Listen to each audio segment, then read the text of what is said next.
Hello?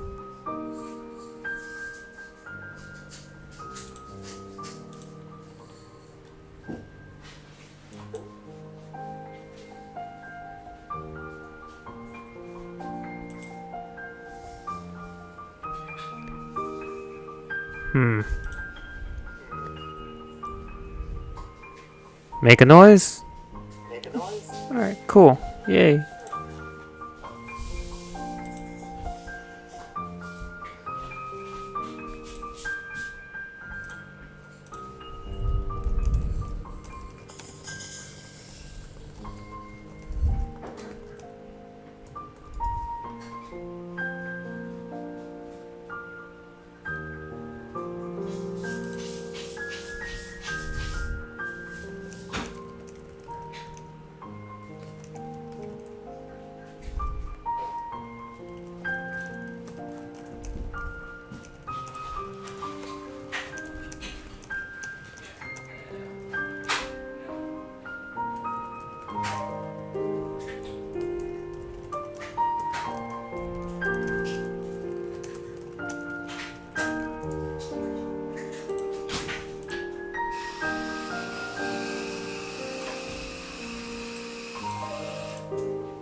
Test, test, test, test.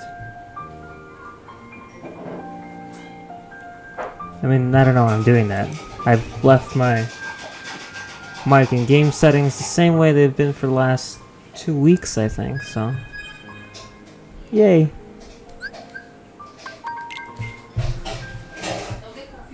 What day is today, anyway? Friday? Saturday? Saturday, Friday? Let me check.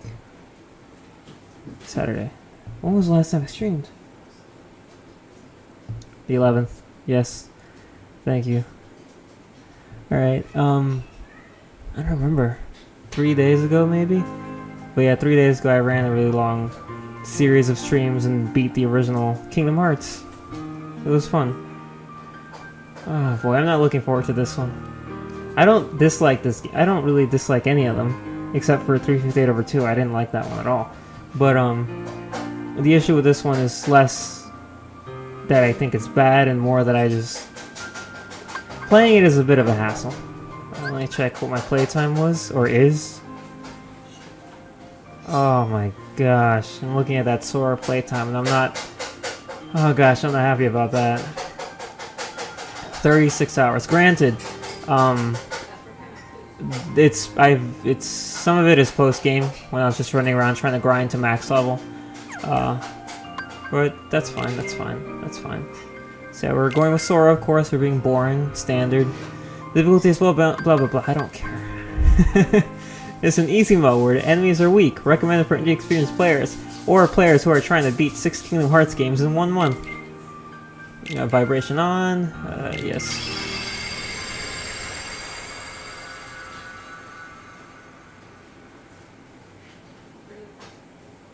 Oh no, but yeah, I played it on DS originally, 358/2. And yeah, like for all intents and purposes, the game played like, it played like a Kingdom Hearts game. You know, you ran around, you hit stuff, you cast magic. Not much issue there. The bigger issue was probably just because it was on a DS, so it felt slower and choppier. And also that game had a system that reminded me a lot of the Mega Man Battle Network system with the battle chips. And how you put them on that little grid, and you have to run the energy line through it. I felt like that's what Chain of Memories had, but for some reason I just couldn't connect with that system of Chain of Memories the way that I did in 358/2, the way that I did in Mega Man. So in 358/2, it seemed like so much more of a hassle. Whereas in Mega Man, I was like, yeah, I gotta do this for Mega Man. Make him powerful, give him the chips and all that. So that was one of the things. Which really sucks because like the 358/2 Days game had some cool stuff in it, including a mode where you could play as all the members of Organization 13. I just never got that far because I couldn't deal. Not to mention, much like some Kingdom Hearts games, the beginning felt really slow. Like the opening of the game felt really slow. Oh yeah, some many moments from the first game. Memories.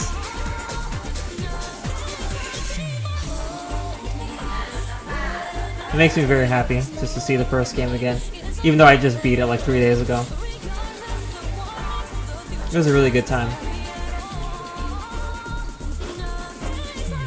The first game is definitely one of the best ones, but like Kingdom Hearts 2 just blows the first one out of proportion like every single way.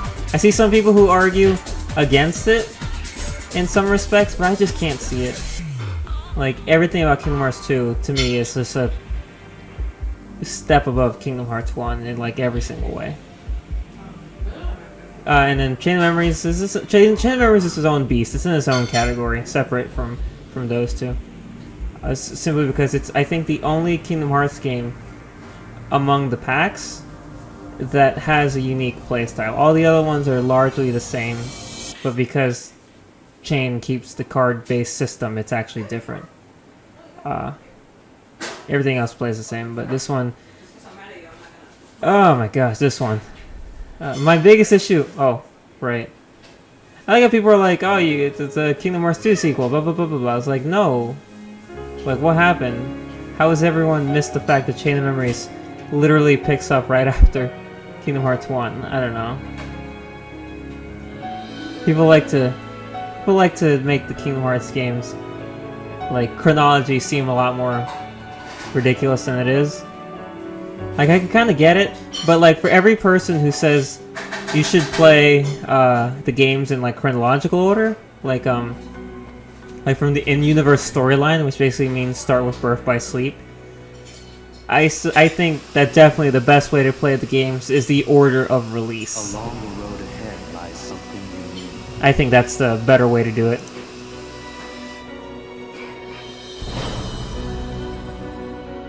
However, in order to claim it, you must lose something that is dear to you.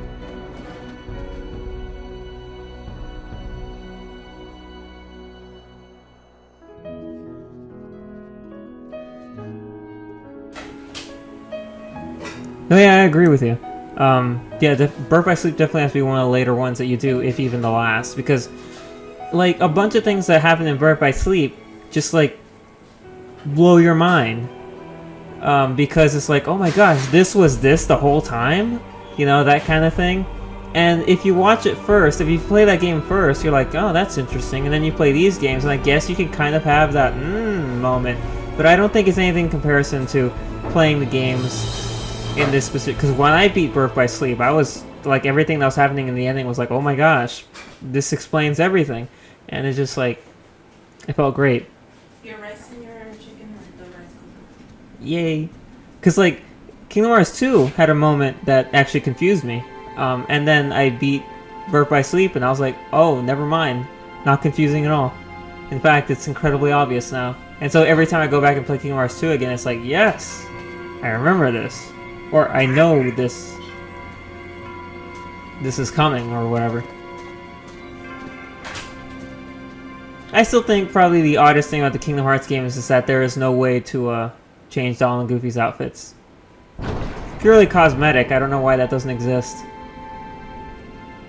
Between their like general original cartoon outfits, their Disney Castle outfits, and then their Kingdom Hearts outfits. I just think that's weird, but whatever. I still can't believe actually that these cutscenes played on the Game Boy. Hey, you think it's okay to barge in? I don't know, it's strange to think about. The king? King Mickey's here? Something just told me he'd be here, okay? Really? Cause now that you mention it, I was kinda thinking the same thing. Seriously? Me too. So I did look into the other people who watch my Our very streams, best friends. and I'm pretty sure they're just bots that are on every single stream. Wait, hey, hold on. I could be wrong though. Coincidence? Oh no, Timothy. I could be wrong about the whole bot thing, but I'm pretty sure at least half of them are. And you know, I don't really mind that. As long as there's like at least one other person amongst them, I'm totally cool. And of course I got Delta Machina here, yay, and Abyss Condor as always. So you know what, I'm good. That way, to the door. Are you scared? Don't be ridiculous. Come on, let's go. Oh yeah, and this is also the first game where Sora's voice dropped. Shut the door behind us before we Sora's voice actor has been the same across all the games, but like for this one, I could have sworn like when I first played it, I'm like, did they change his voice actor? But no, he just Who are you? his voice got deeper. I actually really like it though. I'll try some magic. Thunder. Oh yes, and you know what we call this part? We call this part the pointless game event that happens that steals you of all your endgame abilities from the previous game. Come on. Wizard. Fire. Metroid is infamous for this. Why isn't it working? I should think it's obvious. The moment you set foot in this castle, you forgot every spell and Yeah, every there we go. ability you ever knew. I hit my mic, sorry. In But yes, this there we place, go. To find is to lose, and to lose is to find. That is the way. Okay, that in sound, Castle that was the Oblivion. cat deciding that it Castle didn't like Oblivion? the fact that there were things on the table, and he was knocking them off the table.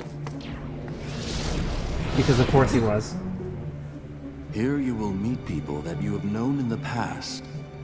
And you So will this meet one's people Marluxia, you right? miss. I miss? That's definitely not Axel's voice. Riku! You mean Riku's here? If what you want is to find him,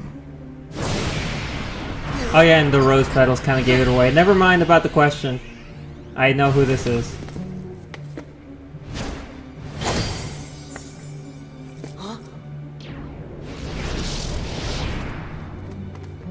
Hey, the What'd patented you do? Organization 13 warping. I merely sampled your memories, and from them, I made this. Yeah, the rose petals are basically Marluxia. To Like it's like reunite unless those you Vexen hold decides to be a dear. little bit more flashy, but nah. Vexen's the kind of guy who would announce that he's Vexen when he shows It is a up. promise for the reunion you seek.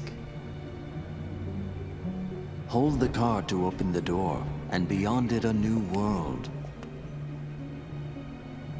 Proceed, Sora. I mean, talking about To Kingdom lose Hearts and 3 claim moving anew. forward, I still... Or to claim anew, only to lose. Man, you assholes and your riddles. That's all Kingdom Hearts is. Dialogue in the form of riddles, or riddles in the form of dialogue. Come on. Let's go. Or both, assuming that... I mean, it's Castle Oblivion, that's all that happens in here. Traverse Town. I do like seeing Traverse Town every time, but by the time we get to Dream Drop, I'm not gonna like seeing Traverse Town anymore. Dream Drop Traverse Town is my least favorite Traverse Town. Yeah, I know how to use a fucking card. You put it in attack mode.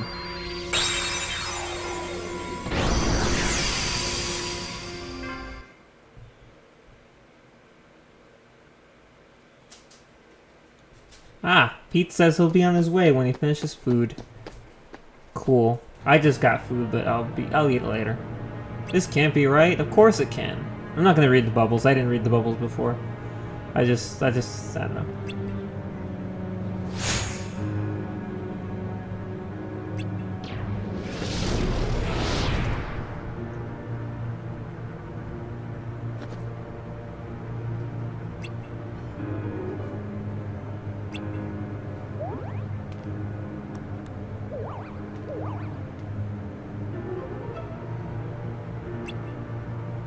Yeah, they kind of vanished. Good old, I mean, I guess it's only this game, and I guess this game kind of makes sense since the whole game is screwing with Sora's memories.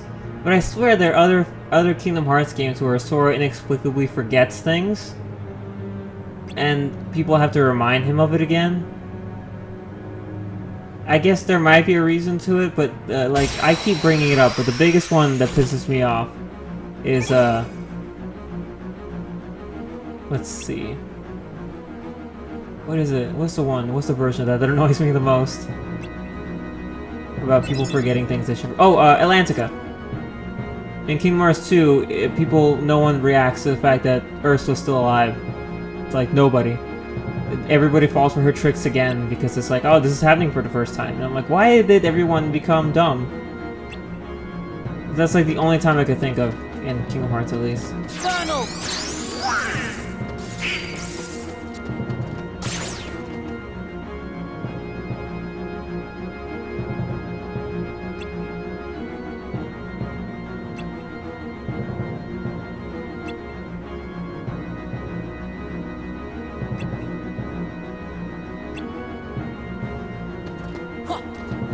Yes, thank you for giving me a dodge roll. I hate when I don't have it.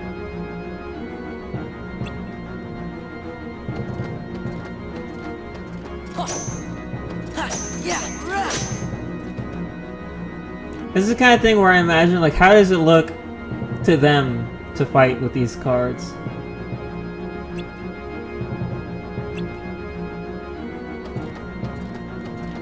Oh, it's R2. I was hitting R1. Stop teaching me more, Lucia. It's all gonna flip on you in like 10, 20, 30 hours when I get to you and I put my Keyblade in your face.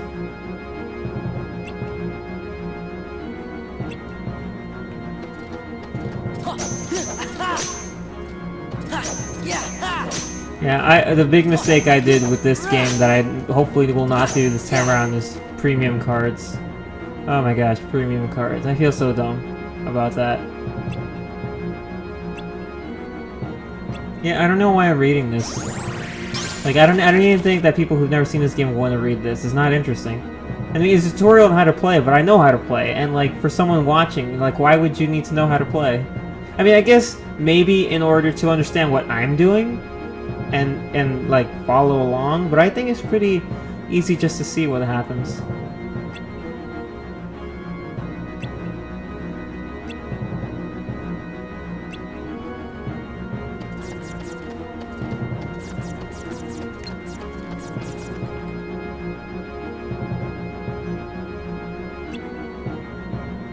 Attack, magic, item. Oh, so we are playing Yu-Gi-Oh! Good. Defense mode it is, because I'm a wussy.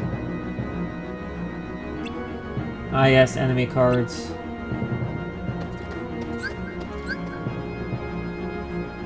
The good old PlayStation 4 controller touchpad that you never use for anything.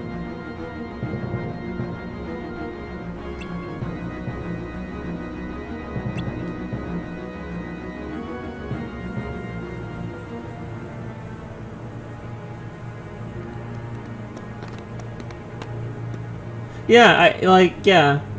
And in real battle, so I could actually get EXP for it.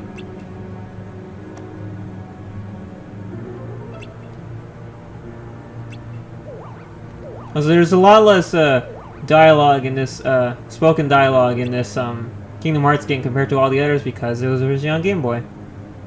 So the only cutscenes really take place in Castle Oblivion, in between worlds, with a few exceptions.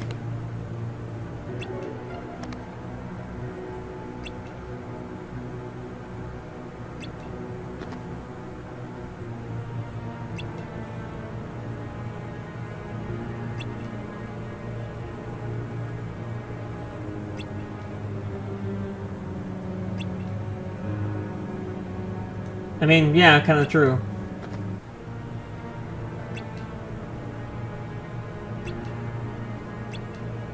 Yeah, I got this. Just card games. I've played card games my whole life. I'm good at it. Sort of. Maybe. I don't know. The rest of Castle Oblivion awaits. Blah de blah de blah de blah.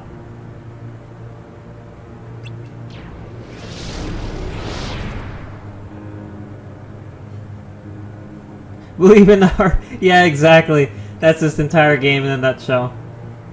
And I was gonna make a joke about that, about Organization 13 changing their clothes, but I couldn't figure out how to make it, like, make it, like, not improper. I was trying to, like, how can I make this just funny? And I couldn't think of it. But you got it. You got there faster than I did. Right, of course, Key of Beginnings. I know how to do. What? What does that have to do with anything? Oh my gosh, I didn't even notice that was you, Pete. Hey, Pete. I thought that was Delta who said that. Who said, I believe in the heart of cards. Because you guys have the same, like, color, name. Relatively the same.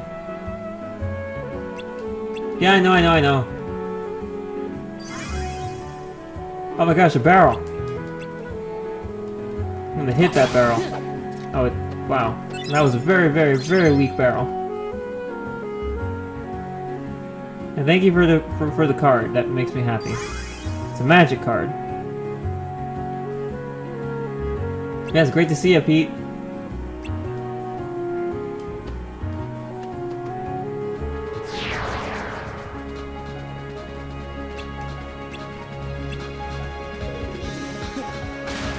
Oh, I missed. I missed! I'll just hit him that way. I totally missed. I just realized they didn't even teach me about slates. Oh. For those who don't know, a slate is basically you can stack 3 cards, giving yourself a bigger number. Because if the enemy uses a bigger number than you, they'll break your cards. But if you stack 3, the chances of them having a bigger number are nearly impossible. And then the slate might turn into a new attack if the cards you select meet certain requirements. And there you go, that's a slate. And of course, however, another thing about slates is the first card that you pick for a slate... I need a map card. Oh.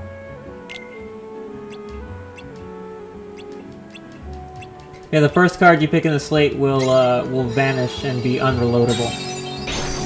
So even when you restore your cards again, it won't be there. So if you use too many slates, you will whittle down your deck. Once again, there's exceptions to that rule.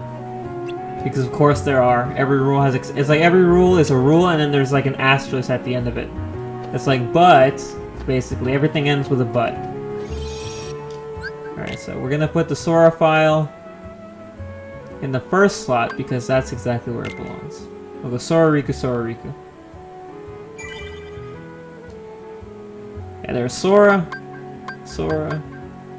Yeah. And look at the difference in playtime. Riku's story is a lot more truncated, and I actually greatly prefer Riku's story. Simply because it's more truncated. Like, I feel like this game just, it wears on my patience a lot.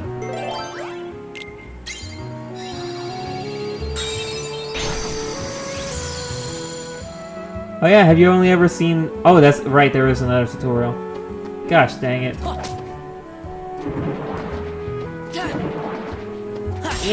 I missed. Yeah, they completely remade this game, and it drove everyone in development to want to kill themselves and their families and everyone they cared about. I don't know if that's true, But all I know is that after their experience with remaking this game and approach with the idea of remaking 358 over 2, they were like, yeah, we're not doing that. Of course, 358 over 2 had its own issues, being that it was very reliant on the DS's touchscreen. And of course, because it was so different, the game required like a full remake. And they're just like, we're not doing that again. So they didn't. I don't blame them.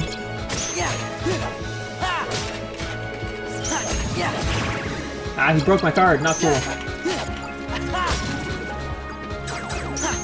Oh yeah, one of the exceptions to the rules is zeros break everything. So if someone ever says, hey, you're a 0, you're worth nothing, you're actually worth everything. Remember that. Plot twist. They'll never see it coming. Alright, HP, CP, or learn a new slate. This is always hard to pick, I don't know.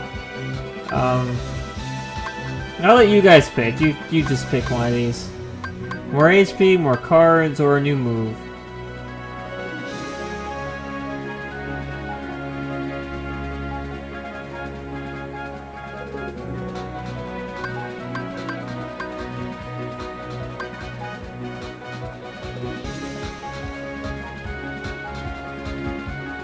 Okay, so, cards? Alright. Oh, and Delta agrees. So yeah, I mean, sure. I mean, you kind of need cards, so having more space to put more cards in definitely helps. Exactly, that's true. Although, if you're gonna be watching all my streams, or at least most of my streams for this game, you'll see that I don't play it. I don't think I play this game the way intended, in that I'm not really methodical with how I use my cards and how I fight. It's more like I just keep hitting the enemy till they die, so I take a lot of damage and I die a lot. There are some bosses of note that specifically kill me, and I bet that if I just stopped and thought about how to set up my deck, I'd have an easier time, but that's just not how I play. So the bosses that are the hardest are the final battle against Repliku. I think that's Repliku 3. I think you fight him 3 times. And then Larxene 2 is really hard. And Marluxia 1 is super hard. But Marluxia 2 and Marluxia 3 by comparison are super easy. Yeah, I'm pretty sure I don't know how many Repliku fights are in Sora's story, but the last one is always the one that really pisses me off. And yeah, Larxene 2 was the first time I got super stuck in this game, assuming you beat Larxene before you beat Repliku, I can't remember. But I do remember Larxene 2, like, I got stuck on that for a long time. Like, I fought her a lot of times. She was a pain in the ass.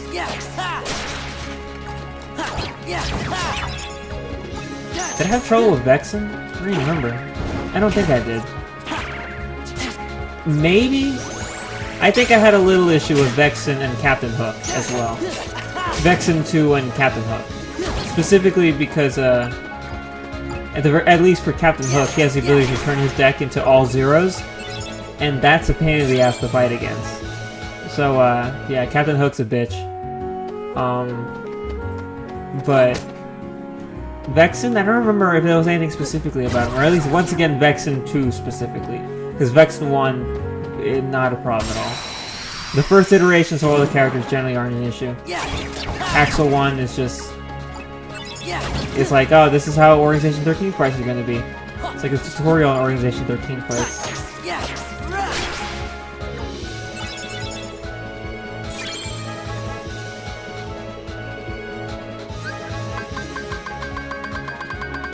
Yeah, it's true. Luxord got left out. Poor dude. Oh, I don't want to do this. Gosh, I hate premium cards. Now that I know what they are, I don't like them. I had no idea what I thought they were good. I thought they made your cards stronger. So I tried to premium every single card in my deck.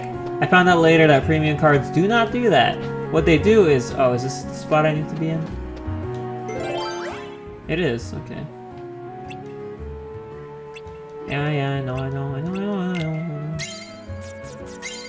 Yeah, premium cards, they make your card cost less CP, so you can put more of them in your deck, but they make it so the card is unreloadable. after it's used the first time, which sucks.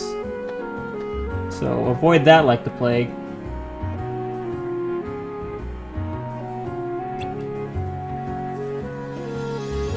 You know what other game has you fighting by yourself and it really sucks?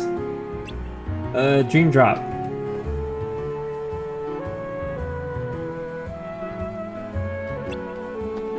I mean, Dream Drop, you have the little spirit buddies, but their helpful ability, their reliability really changes at the drop of a hat. Sometimes they're incredibly useful, other times they are utterly useless. And a lot of that game I just spent relying on myself, because of course. I will once again say there are times when the spirits really shine and they help you like crazy, but then there are other times where they're like mashing their head in the sand and not helping, where you're getting absolutely reamed by everything in sight.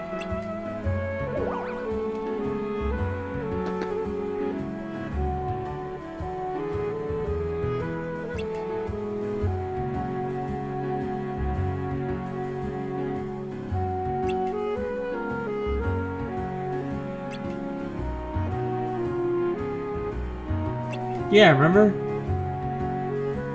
No, you're not. You're in a bizarro... I don't even know what to call it.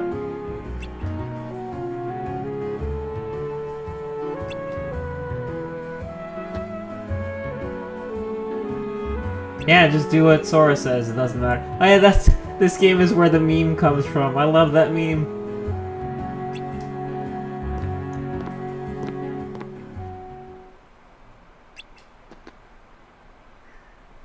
But that's my favorite meme. Like, I firmly hate the whole Kingdom Hearts is confusing. You can't follow the story. It doesn't make sense thing, because it does make sense.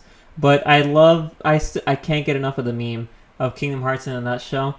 It's a scene from later in the story where I think Donald says, "I just don't get what's going on," and Sora's response is, "Whatever, it doesn't matter." And it's hilarious. I love it. It's like a 5-second clip, and every time I see it on Twitter, I can't help but laugh.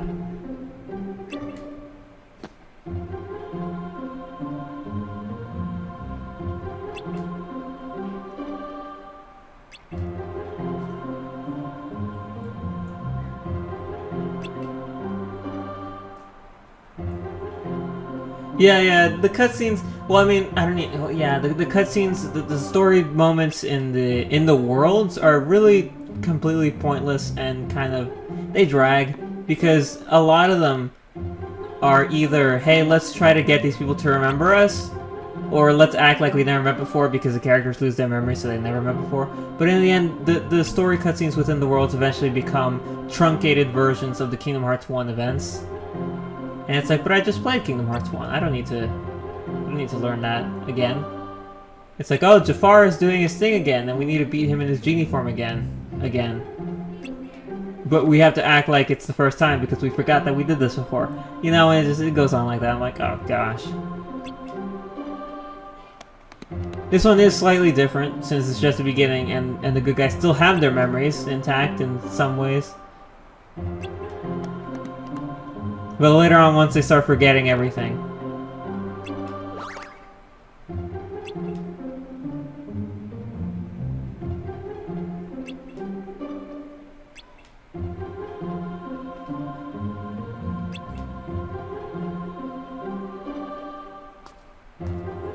Yeah, don't you remember what Creepy Organization Man said? Here, to lose is to find, and to find is to lose.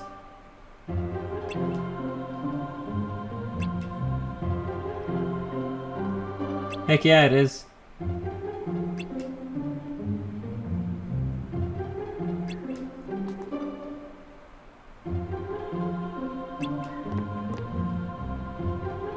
Not at all, right? Yep. That's really funny too, because that's something that, like, I mean, people have already done, like, mashups of every single time that the characters say darkness. There's like a video of that on YouTube. I haven't seen it, but like I've seen it in like thumbnails, and I'm like, every time darkness is set in Kingdom Hearts, and I see that and I laugh. But there should be like a video for every single time that Sora and company introduce themselves, because it happens a lot. I'm Sora, Donald, Goofy. You know, it always happens. It's so many times that it happens, and it's especially when playing Kingdom Hearts 2. I feel like it happens a lot in that game for some reason.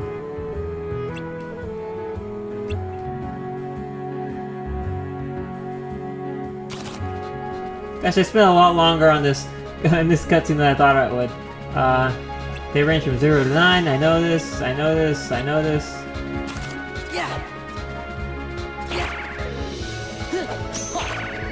Ah, you dickbag.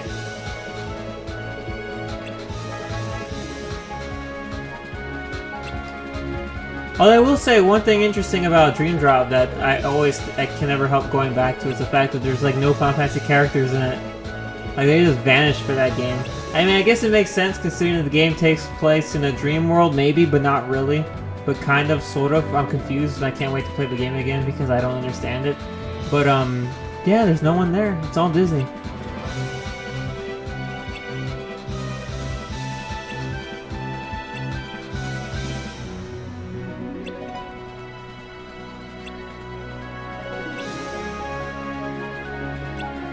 Stocking cards, okay. Beep boop boop.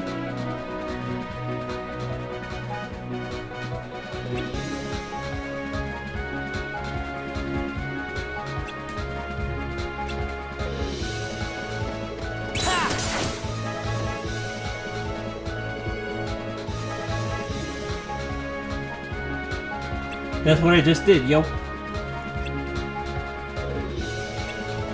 I just did it on you, man.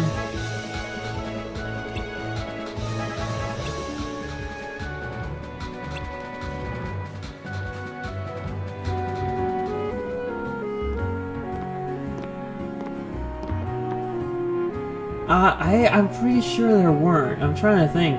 Give me a moment. Traverse Town was all whirlwinds with you.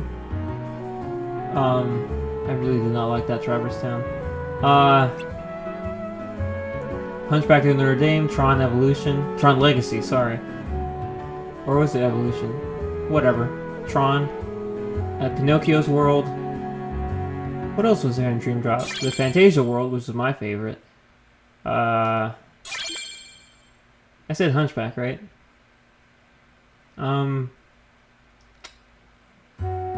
Obviously Castle Oblivion at the end. No, I don't think there was any, unless there was like a secret boss fight against a Final Fantasy character, because I didn't do any of the secret bosses in Dream Drop. I didn't really get around to it. But I'm pretty sure there weren't any.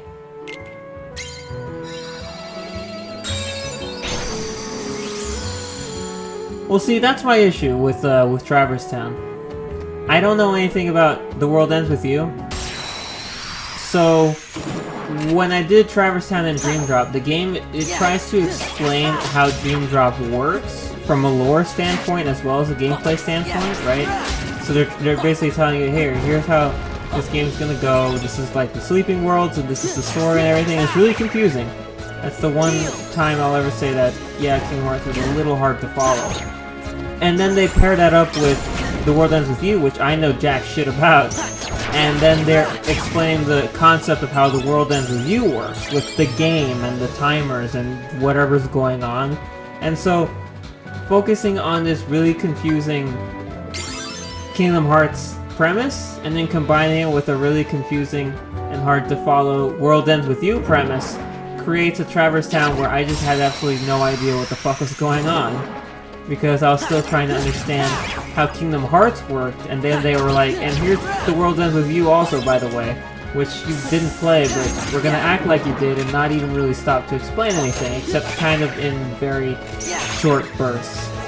And I'm just like, okay, I get it. I didn't get it.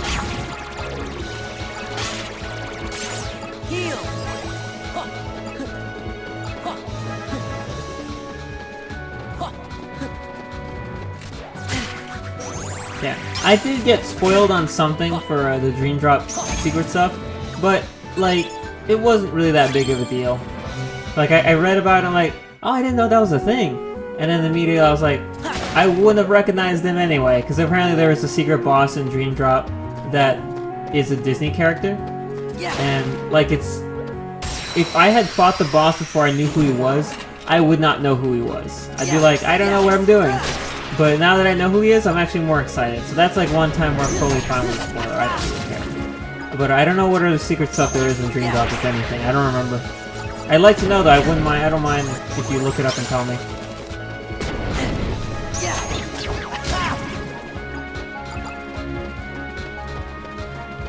And you had no idea who it was before or after we looked it up. But yeah, he's apparently like some crazy, deranged version of Mickey Mouse, right? From some Disney cartoon. I think that's who he's supposed to be. I don't know what his name is, but he looks kind of nuts. Which I guess is the point. Like, I have no clue who he is, but I want to do the fight simply because I want to. So I'll probably hit up the secret stuff when I get back to Dream Drop.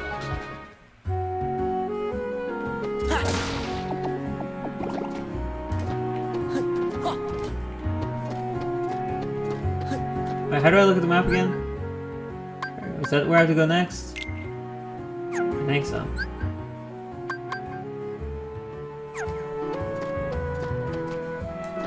So, how do I get up? Oh, right.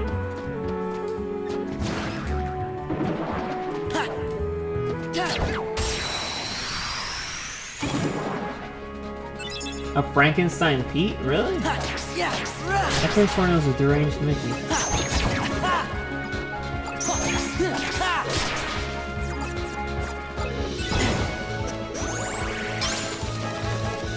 Yeah, actually, since you're looking it up already, Pete, can you tell me like where he was or how you're supposed to fight him? Because I'm curious.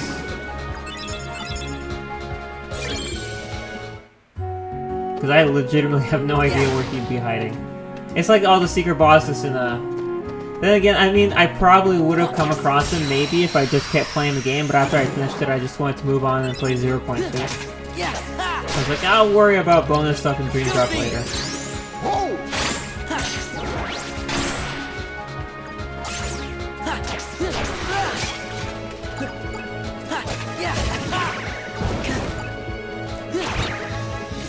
Gosh, I hate card breaks so much. It really breaks the flow when I'm trying to attack and just my card gets knocked out.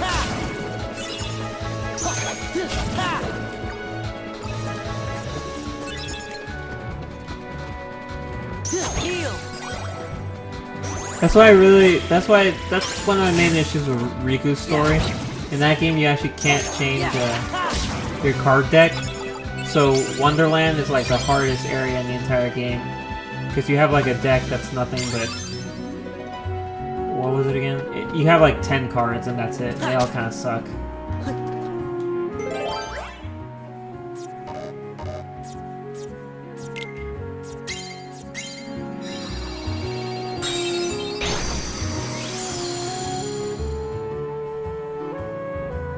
Oh wow, that's it? Huh. That would have been so easy to do if I just did it. Maybe I'll do that when I go play Kingdom Hearts Dream Drop. Maybe I'll start the stream by fighting the boss. Granted, I'm only at end game level, so like 40 or 50-ish. And since he's a secret boss, he'll probably kick my ass.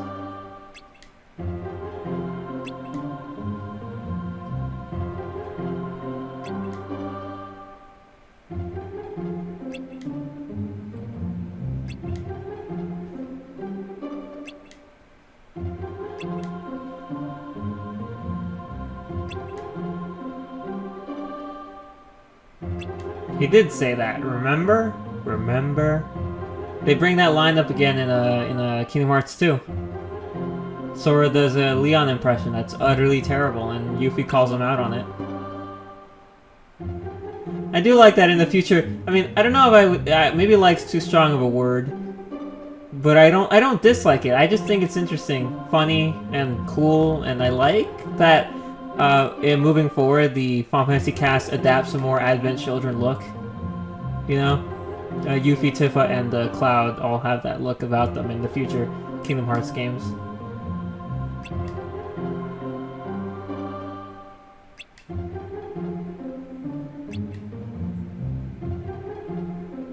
Probably. Probably.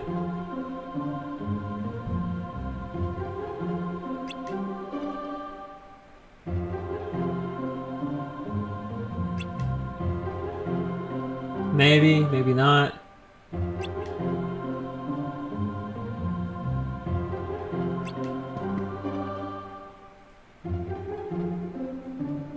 Ah, yes, we are still looking for Riku and the King, because of course.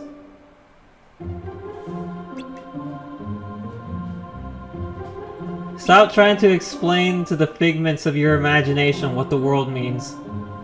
They don't understand.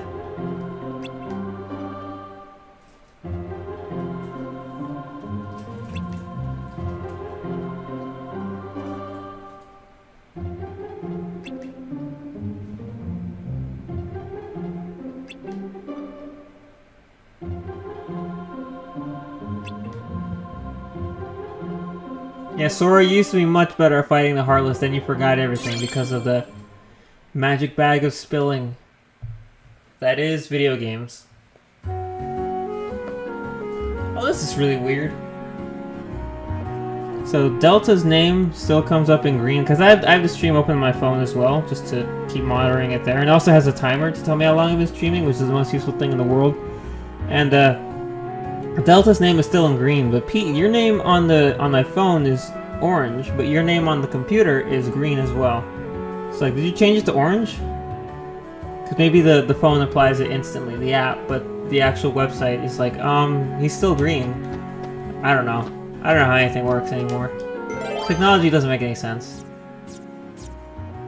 That's stupid. A room where only black fungi appear? Oh, you mean garbage?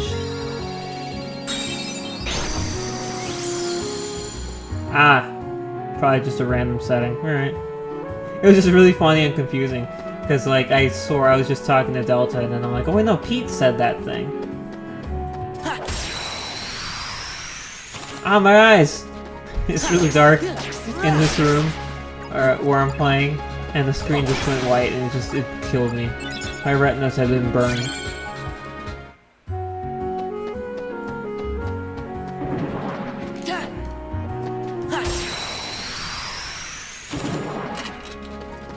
And I was like, what's going on my eyes?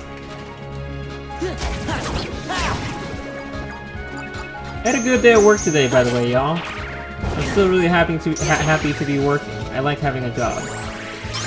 Makes me feel good. Yeah, I had all last week I worked in the morning, and today was my third day in a row this week of working in the morning, and I really like it. I have to go back to night shifts tomorrow, so tomorrow and Sunday and Monday are night shifts, and like I'm not entirely mad about it, really. It's just because like, as much as I would just like to keep doing day shifts, I don't really think that's fair to the rest of the employees if I keep like doing exclusively day shifts. Like I don't know if there's actually any rule that says I can't, but like I guess to feel better about it myself, I'll probably just stick to my mishmash of a day and night. But I am changing it so that I take more days than nights. So every week I hope to make it at least 3 work days and 3 work nights. Because days are just so much better. Like waking up early can be a hassle, for sure, but getting home early is so much better than getting home at midnight.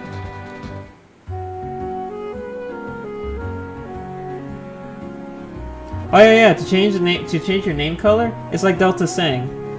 On the chat window, there should be a gear icon on the bottom.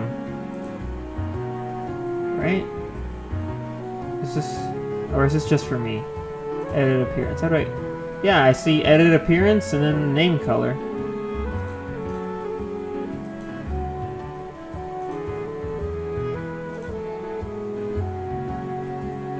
Oh, here. Oh gosh.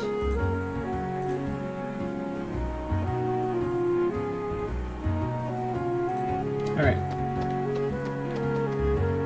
Do the do. So I think my name should come up blue. Let me check.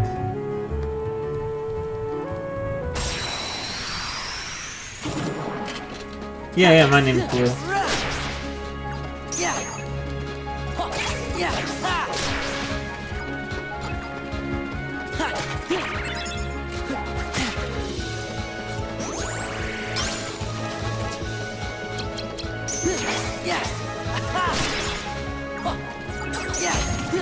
Oh no, wait, green.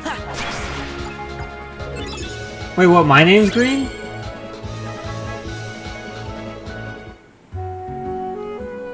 Yeah, Twitch is weird.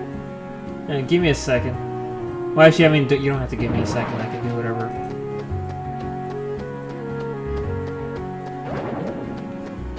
Yeah, Twitch is not making any sense right now. Ah, I see. Yeah, I reloaded my stream thinking that maybe I'm just freaking out, but nah. Cause like I said, on my phone, you're yellow. But when you said you changed it, now you're green on my phone as well. Twitch, what are you doing? You're confusing all of us.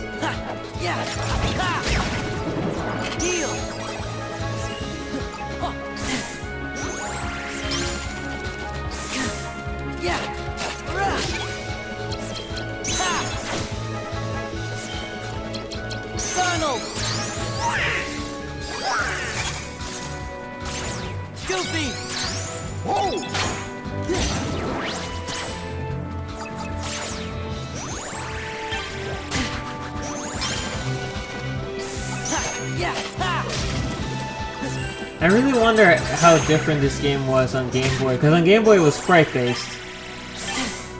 So like it obviously didn't have any of this running around in a 3D environment hitting stuff, right? Huh.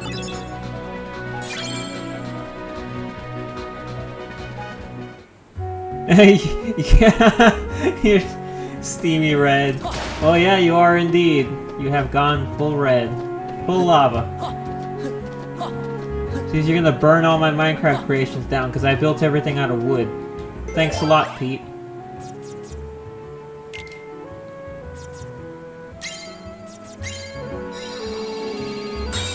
Oh shit, I shouldn't have done that.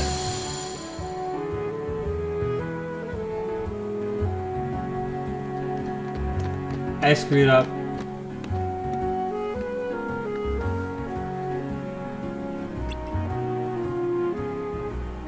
And then it's Sid. Hi, Sid. With the spiky hair and the baggy pants and the comically gigantic shoes.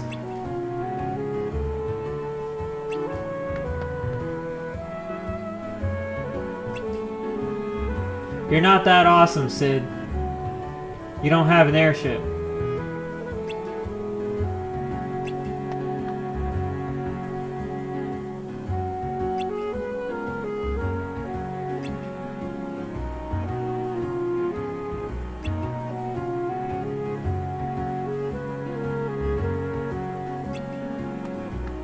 While the getting's good.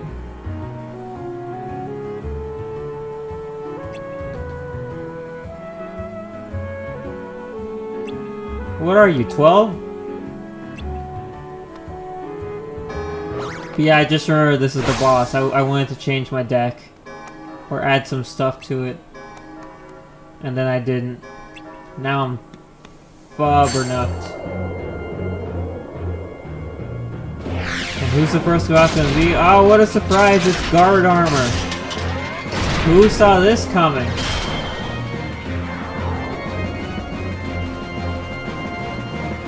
Oh my gosh, I can't believe it! It's guard armor! I'm so surprised!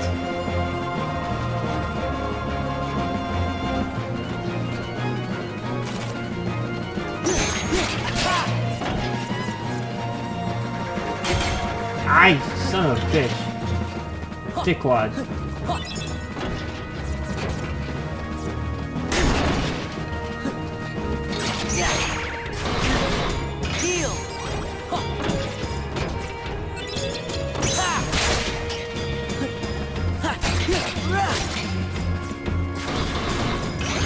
Alright, the Mickey card. I forgot about it. The gimmick card.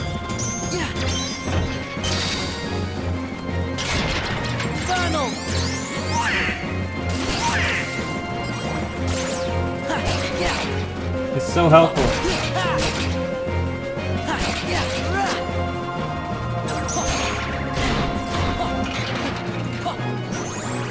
What I wouldn't give for more gimmick cards. Where is he? Where is he? No, I didn't want to do that.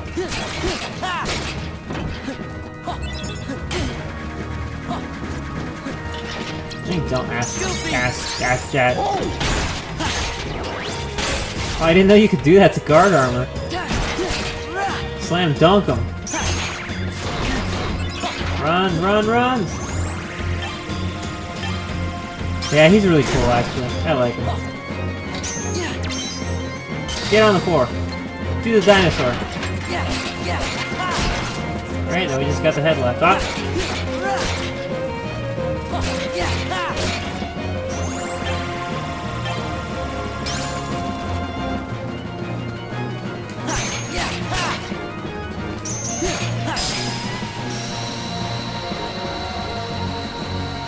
Combo him with the Goofinator! Yeah, I didn't expect that to actually work. I thought it was gonna be like, you know, the generic thing that happens when you try to hit bosses with moves like that. And Goofy runs up to them and does a knock-up attack, but nothing happens. I didn't actually expect all of guard armor to go flying up into the air. That was cool. Rip.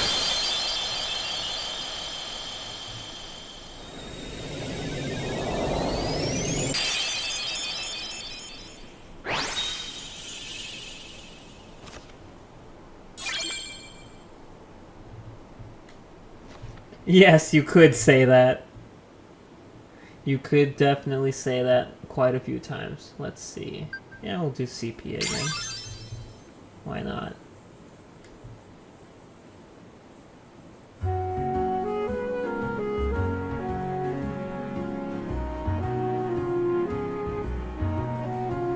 I could use it given how shitty my HP is.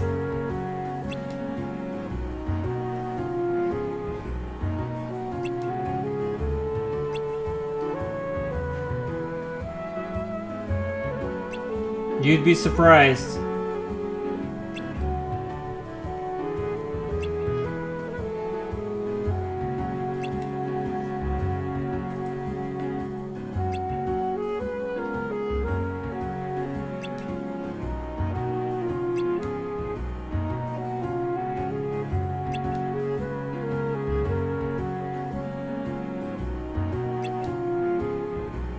I mean, yo, Kingdom Hearts, do me a favor and put Renoa in Kingdom Hearts 3. Like, please? Please? Please?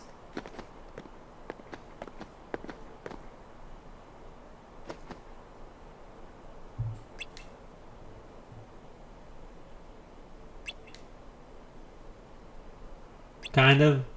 I guess. Memories are weird.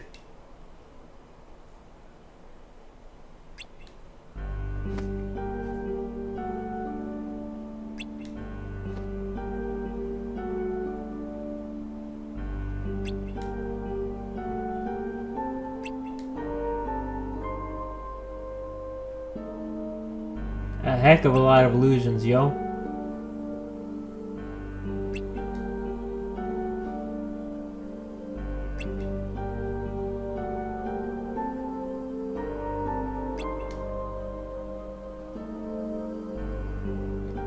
Huh.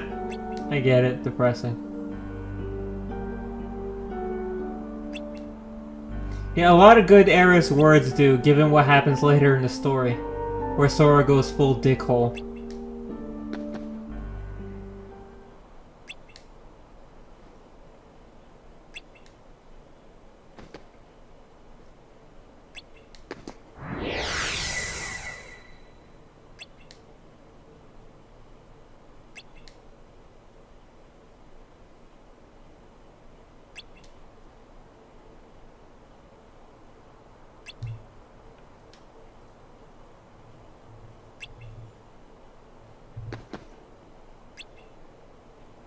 We're less than an hour into the game and Sora's already losing his goddamn mind.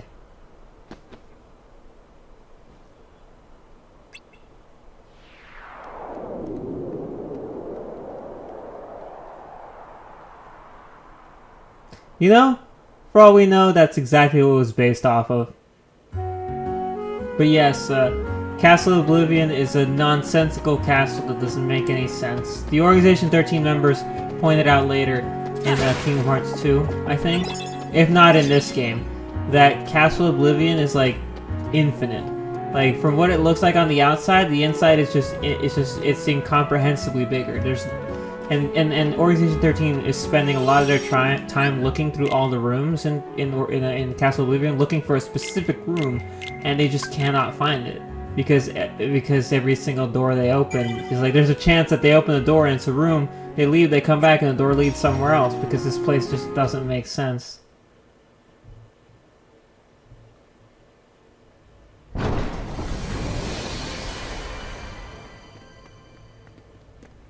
Anyway, we out, buddies. 1 floor, 12 more to go. Gosh, dang. Well, Sora, did you enjoy meeting your memories? Probably. Yeah, it was good to see everyone. I say that to what he asked and What do you what really you want said. from me? What do you have to give? Exactly. 5 games later.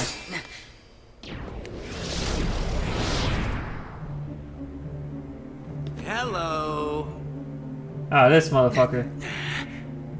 What do you want? I still can't believe I didn't Hello, recognize that hero. his voice actor until like way later. It's so obvious. Then perhaps you'd like to test him. Perhaps I would. How did I My miss show it? now, Keyblade Master. Who am I? Oh, my name's Axel. Got it memorized? Sure. Good. You're a quick learner. So, Sora, now that we're getting to know each other better,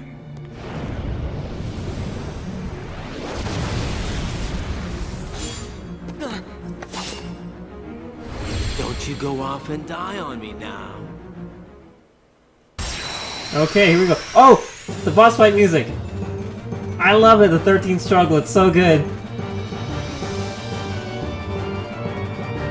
Oh, I didn't even check on the audio. Can you guys hear it? Because if you can't hear the 13th struggle, then I'm not doing my job right.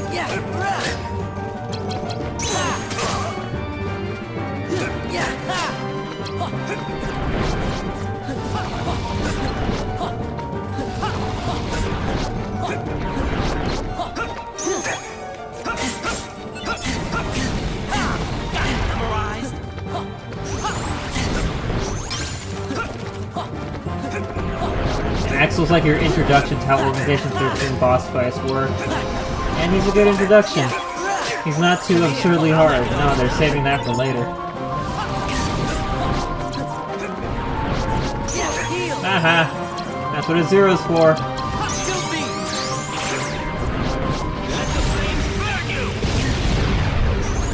I probably could have moved, but I was like busy reloading. It was more important than saving my life from his fire.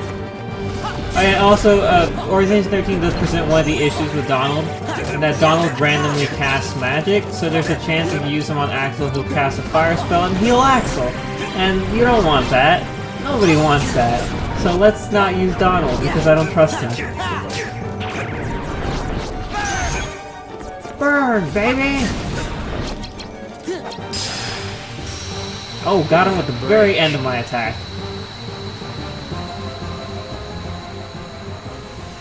I love the 13 struggle so much. I'm so mad that they replaced it in Kingdom Hearts 2, but they used it at least like twice, and that's all I need.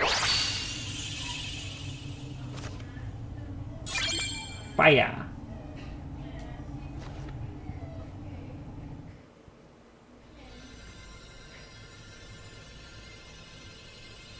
Like, I just met you, Axel. Why are you trying to kill me?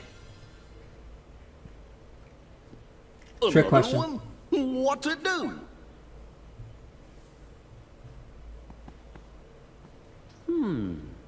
Kinda looks like the card you used when you made Traverstown. Then I guess we're gonna need it to keep going. That's right. Axel!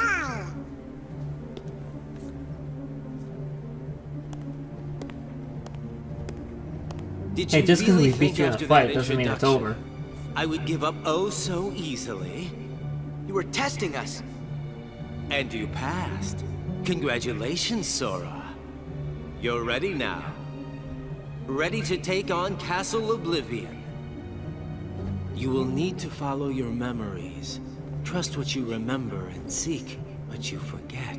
Then you will find someone very special. You mean King Mickey and Riku? You will just have to give some more thought to who it is that's most important to you. Our most precious memories lie so deep within our hearts that they're out of reach. But I'm sure that you can find yours, Sora. Why me? You have lost sight of the light within the darkness, and it seems that you've forgotten that you forgot. The light within darkness? Would you like me to give you a hint? Sora, do you need it? I'm gonna figure it out for myself. If you're in my way, Don't worry, Sora. We'll protect you. Good answer. Just what I'd expect from the Keyblade Master. But be forewarned. When your sleeping memories awaken, you may no longer be who you are now. Well, I totally get what you mean, Pete, but, like, Axel does not talk like this at all. In fact, I feel like the only member of the organization who would talk like this is... Well, I feel like Marluxia gave everyone a script, and he's like, hey assholes, stick to it. If any of you veer off my script, he's gonna be really upset, is what I'm saying. So, like, I feel that that's what it is. Because, like, what... The Castle Oblivion operation, they're all trying to achieve a very specific goal. And by all, I mean, like, one of them is trying to achieve a very specific goal. And the other's trying to do something else. And then the other's trying to do something else. But... Yeah, so I feel like it's not exactly how he would like to talk, but it's more like, this is what I gotta do because the big guy said so. And the big guy isn't Marluxia, it's Xemnas. But you know what I mean. Yeah, I don't care. So, like, if you remember, Pete, I actually shared it with you a long time ago in the chat, and I wish I could find it again, but it's a description of how this game works, and it describes Organization 13 as, like, going through chronic backstabbing disorder, where every single organization member is trying to best What's wrong, another Jimmy? organization member. Well, you see, what Axel said back there worries me. What could he have meant by, you may no longer be who you are? I may no longer be me. How can I be anyone else? I don't know how you could Of find that course. post in, like, our chat, because our Can't be too chat's been careful. running for, like, 2 years now. Feels like just Just about constantly. anything could happen here in Castle Oblivion. Castle Oblivion. I just know that I think I, like, screenshotted Now I remember. a TV tropes page. We'll be okay. Or maybe I copy pasted it and Whatever sent it is it to they're you. cooking up, But I love it because we'll it's be so able true. to handle it together. Of course we will. Like at that creepy castle we explored together. The one with all those weird contraptions. When was that? I can't remember. What was it called? Gorge. Oh, it was, Holly? Holler? Sorry, I can't remember. What? Stop goofing around. Goofy, sure you didn't make it up? He's goofy. Oh, I He don't can't think stop so. goofing around. That's his way of life. And by the way, he's actually right. He's the only one of you that's using his brain. Shockingly enough. He's referring to, of course, Hollow Bastion.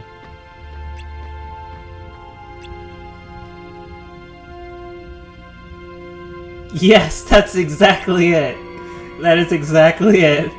Behind the scenes backstabbing game of hot potato that apparently half the remaining members played. That is absolutely it. Holy shit, I love it. Gosh, it's so hilarious. When was that dated? When did I send you that post?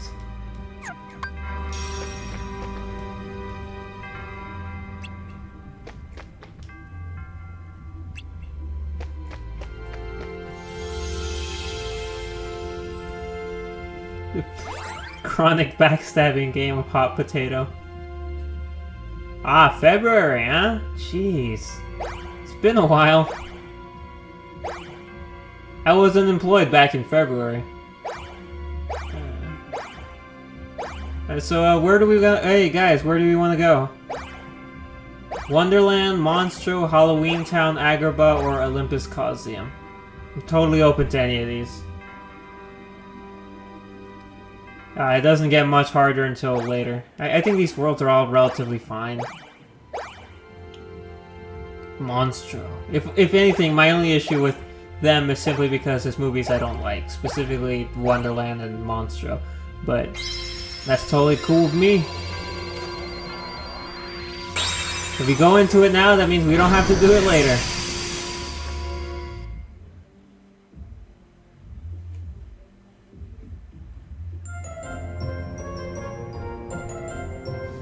Yeah, I was never fond of Alice in Wonderland or Pinocchio.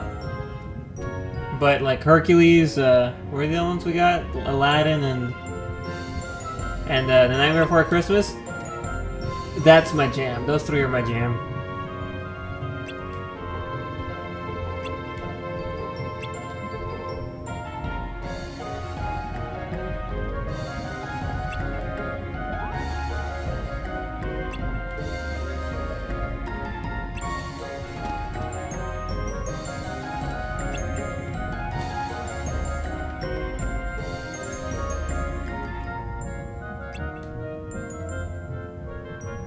Yes, we remember a nice Disney movie reference. Now move it along! Move it along!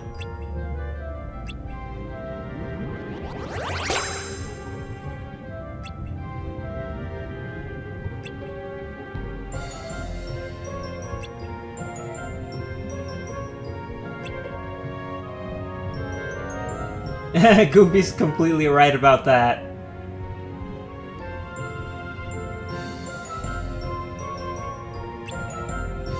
Yeah, it kinda was.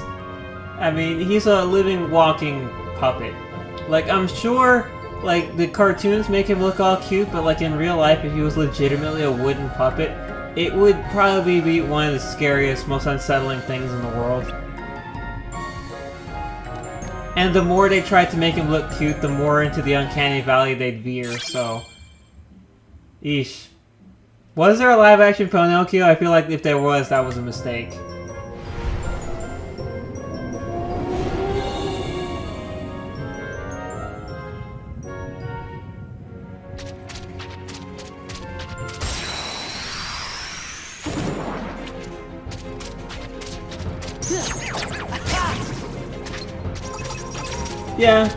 Yeah, you're right.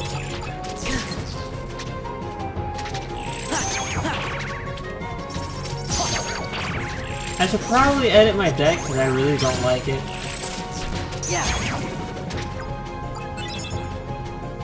How much EXP do I need for my next level? 88? I'll wait till I level up again. Well, I mean, all I'm gonna do when I level up next is get more HP. So... I don't think I really need to wait, but I'll wait anyway because that's how I am. Oh no, a large body already?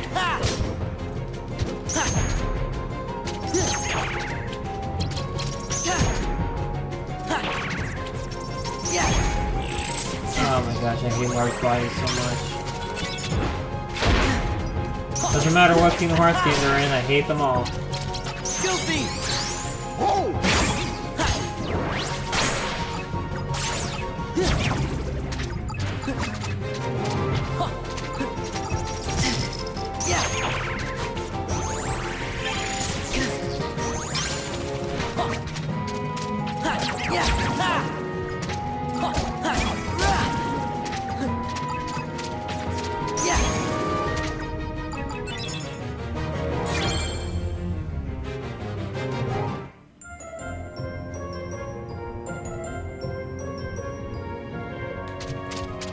Yeah, exactly. It's never easy to hit large bodies. I hate it so much. And like I mentioned, I brought up this whole rant on large bodies when I was playing Kingdom Hearts 1, but I think it's like the opposite of a face stab. Yeah, kind of.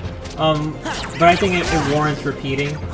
And that's that large bodies have that really super annoying thing. I call it the King Babam effect, because King Babam's the earliest example of a character that I know that does it. And that's when the character turns at the ratio that you move, and thus you are always behind them, like no matter what.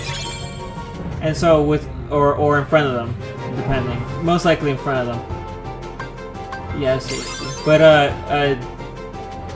large bodies do that when they get low on HP. They throw that little tantrum, and then they start turning around towards you, and you can't get behind them until they charge you. And I hate it so much. Edit deck. How do I take cards out of my deck? I forget how to do that. How do I do that? How do? There we go. Okay. Alright, let's do some attack cards first. Smack him. Smack the butt, smack the butt! Alright, let's get that out. We go with 7, 6, 5, 5, 4, 3, 3. Throw in a 0 as well. And I think that'll be good. Fire! Fire, fire, fire! Blizzard. We'll do fire. Let's throw fire in there. Alright, and cure? I can always use a cure. What's this again? Quickly reloads reloadable attack cards. Sure. And what are you? Slightly extends the range of attack cards. I don't really know what that does, but we'll put it in anyway. Let's put in another attack card. I don't like how low they are. The low values that I have to start with. Put it in anyway. I need to get more attack cards, that's what I need. Right. Good gosh dang, I hope you don't hear that bump bump bumping. But that's some people going nuts upstairs. You know, it's the joys of an apartment complex. So there's like they're listening to music above, and it's just going boot, boot, boot. I can hear the bumpy bump. Because you know that's how music always works. It doesn't matter what you're listening to. What you hear is always the same. Boom, boom, boom, boom.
Oh yeah, have you seen this post? I saw it earlier today, I retweeted it, and by earlier I mean like a few hours. I don't know if you saw it. It's some really great fan art. I know this artist has done some pretty cool fan art before, but this one's like, I just really love it. It's really cute and really great. Featuring two of the best kids ever.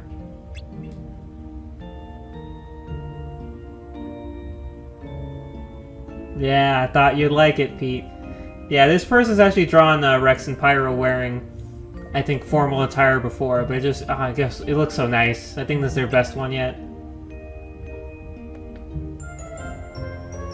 You know what's probably the most surprising thing I've seen lately, though? It's the people who are sharing fan art, who are drawing fan art of Simon and Richter Belmont, captioned with, "I have no idea who this guy is, but I love him." And it's really blowing my mind. Because when I think of Castlevania, I think Castlevania is pretty damn iconic and recognizable. And so the idea that there's just so many people who are drawing fan art of Simon and Richter because they were announced for Smash and not having any idea who they are, it's really strange. It's just really, really bizarre. Because I'm like, what do you mean you don't know who they are? It's Simon Belmont, Castlevania. Like, you shouldn't even need to explain it beyond that. You should just say Castlevania and everybody should be like, oh right. It's just so weird. And that's honestly one of the most bizarre things ever. Like, I assume it's like, oh, maybe it's just because, like, I'm the old fart and everybody else are the young kids that are drawing all the arts and all the stuff that they do nowadays. But, I don't know. It's still strange. It's still super weird. Fire!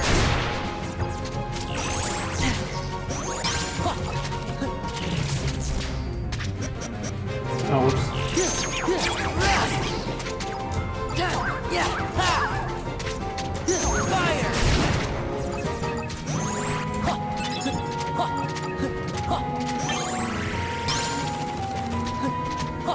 Oh, that's true. Konami kind of sucks.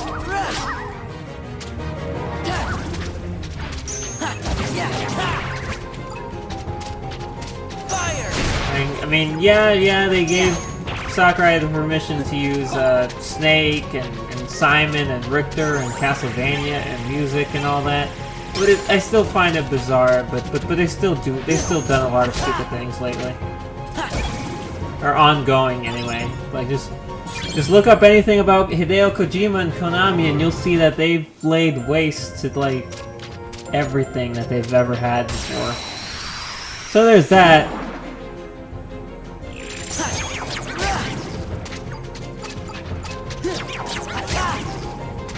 Yeah, so this, I told my sister this, and I'll tell you guys this as well. I don't know how often...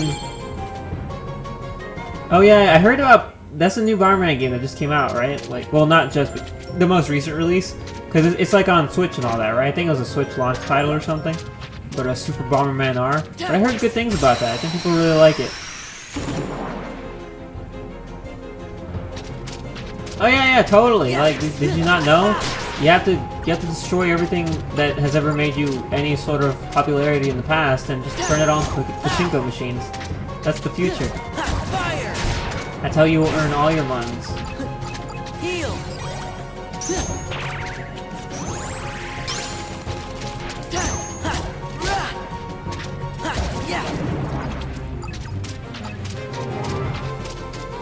Sounds like fun. Back when I played a lot of ROMs and emulators, or ROMs with different emulators, I had a desire to try out the Bomberman games. Like, I got a bunch of Bomberman games, and I wound up never playing a single one of them. But I was really interested because people talk about how much fun they are. Although I imagine it's probably one of the situations where it's just super fun with people. And since I'd be playing it by myself, maybe I wouldn't have gotten that same experience. I don't know.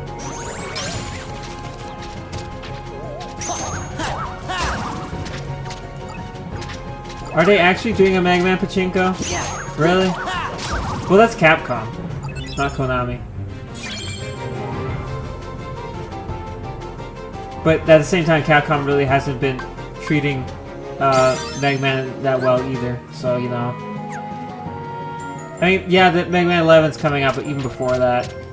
Remember Mega Man Legends 3? That was fucking bullshit. I'm still mad about that. I can hold a grudge.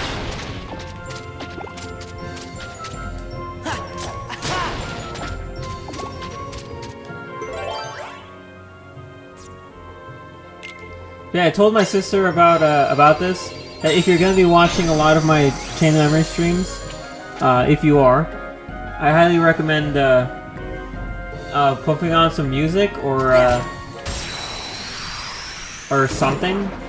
Maybe like a podcast or something you've watched before that you enjoy, or I don't know, just something to kind of like help break up the monotony, because what I'm doing right now is what I'm going to be doing for the next like 20 hours. Just fighting random things.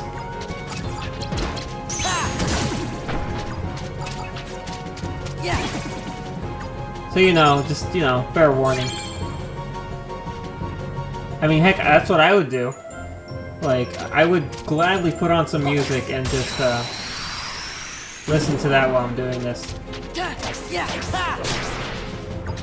Now, the Kingdom Hearts music is good, but, like, when you have to listen to, depending on what world you're in, the fighting theme, like, that many times, it's gonna drive you nuts.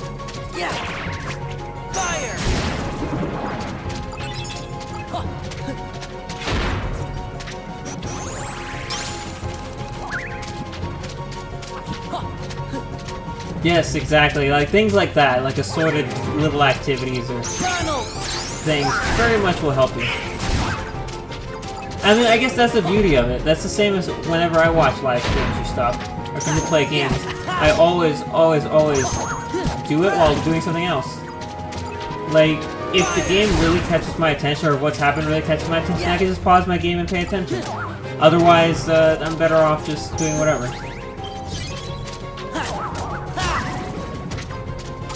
That's why I watch a lot of GDQ. Like if the run is of a game I really like, then chances are I'll just stand by and watch it the whole time. But maybe sometimes I'll be like, nah, I'll go do this instead. But then if I hear the audience freaking out, or something really cool's happened, then I'll rewind and watch the stream, like for real, to catch what I might have maybe missed. And chances are it's worth it. No, whoops. That was definitely a side attack, that was my fault.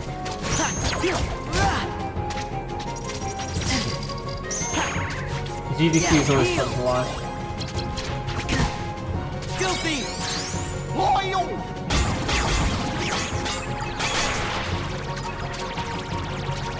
Pete, no! No! You should change your name to Pete Meteor Crasher, because that's what you are, wiping out the dinosaurs. Mass extinction event, dude, not cool.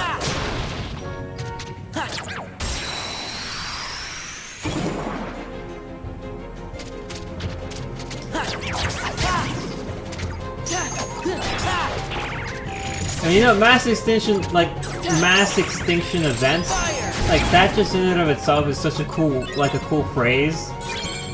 Even if it means something particularly terrible. And, my favorite one, which I guess is just really bad to have a favorite mass extinction event, but my favorite one, simply because of how, like, obvious and how simple the title is The Great Dying. That's what it's fucking called. That's what researchers and scientists call it. The Great Dying. A notable time in history where a lot of things just up and died. I'm like, okay. I mean, it covers pretty much exactly what happens, but it's still a really hilarious phrase. Like, have you heard of it? I don't know if it's the same as the Permian extinction. I don't know if that's another name for it, or if it's a different extinction event. But I heard about it for the first time at some point in the past, and I was just like, the Great Dying? Are you serious? I was thoroughly entertained.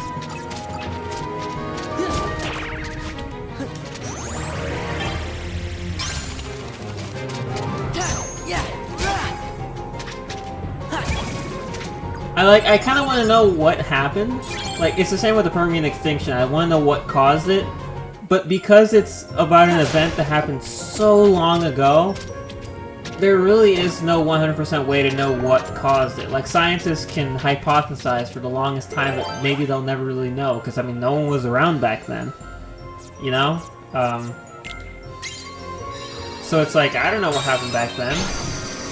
We can guess, but we'll never know. So when I went into like the Wikipedia article for the Permian extinction, it's just words and words of stuff that I don't understand.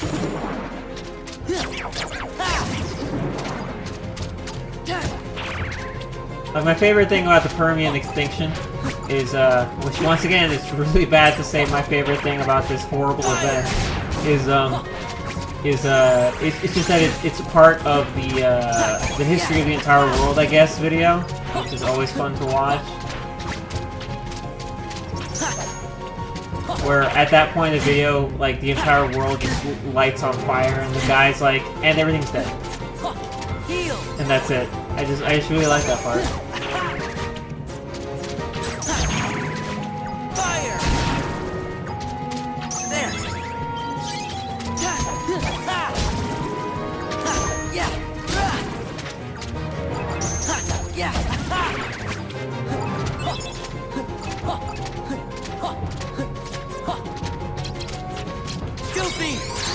This is probably overkill for one enemy, but I like Goofy Tornado.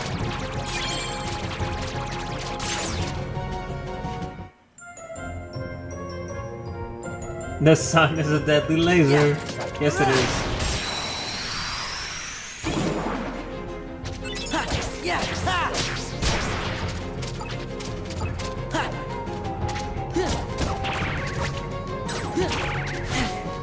This game can be such a pain in the butt in standard mode that I just shudder to think what this game is like on proud. I'm like, yeah, I'm not gonna do that. I like myself. Besides, when it comes to hard games, I already played and beat Path of Radiant and Radiant Dawn on their hardest difficulties. I don't gotta prove jack shit to anyone. I'm good. I've accomplished all I need to accomplish in my gaming career. I don't need to impress anyone.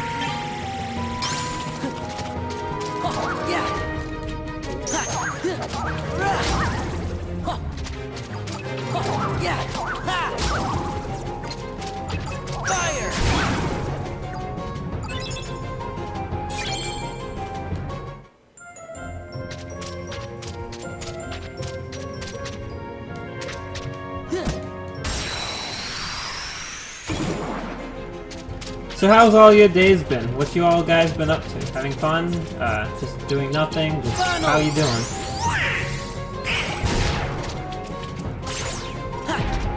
Damn it. I'm trying to get behind them and he won't let me.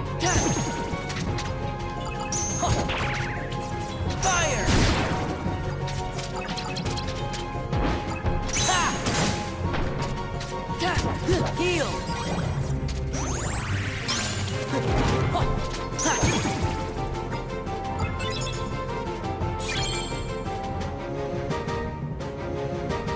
They're making you watch Seinfeld? Why? Oh well. Alright then. See you around, Pete. It was good to have you here. Hope we can catch more streams in the future. That's the buddy.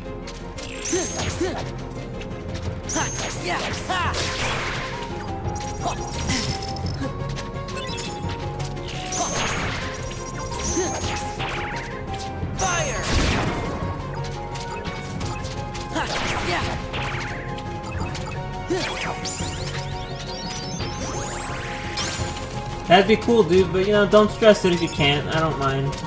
And if you're ever interested, all my stuff goes up on YouTube, so you can always catch it later.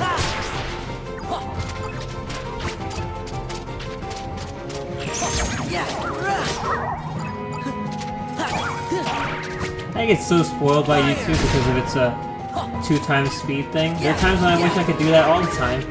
Like I'm watching a live stream, like, can I make this go faster? No, you can't. It's live. That's the point.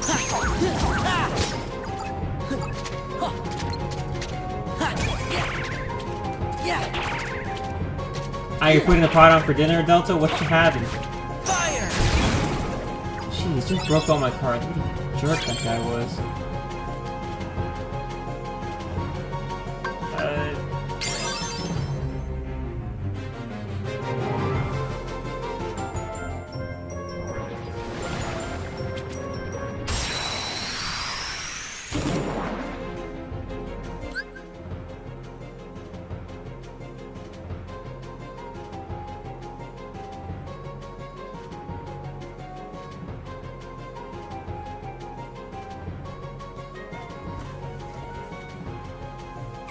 Ah yes, mac and cheesy.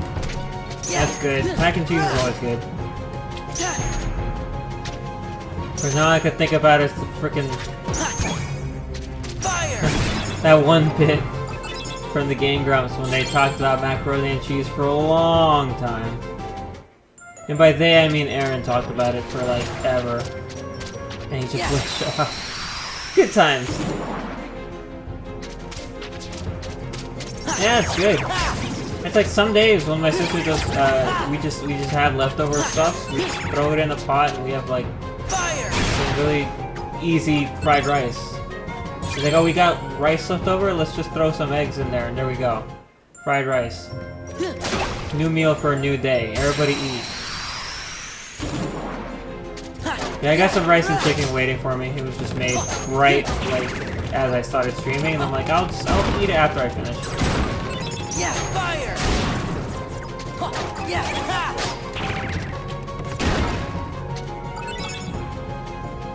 Oh, come on. I hate when those guys blow up on you. This is the correct door. All that I need.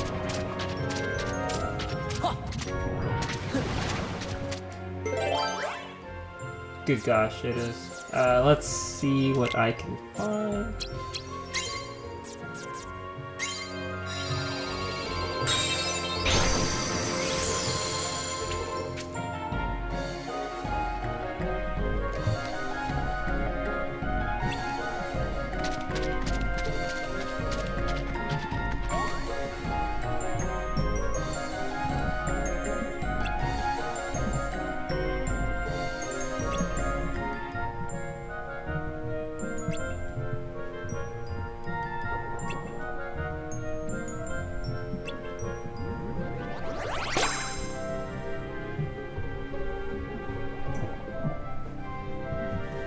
You lying motherfucker.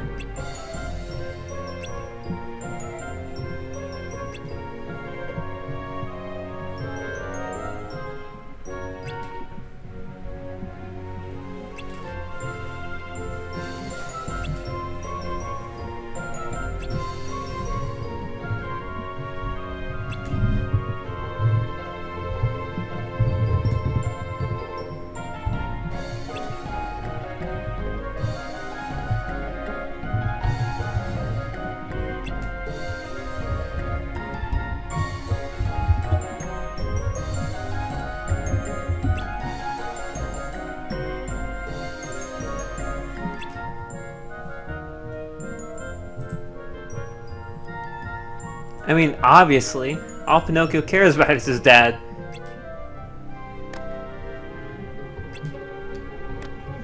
Well, it's not just courage. He needs courage, wisdom, and power. You know, make it fair.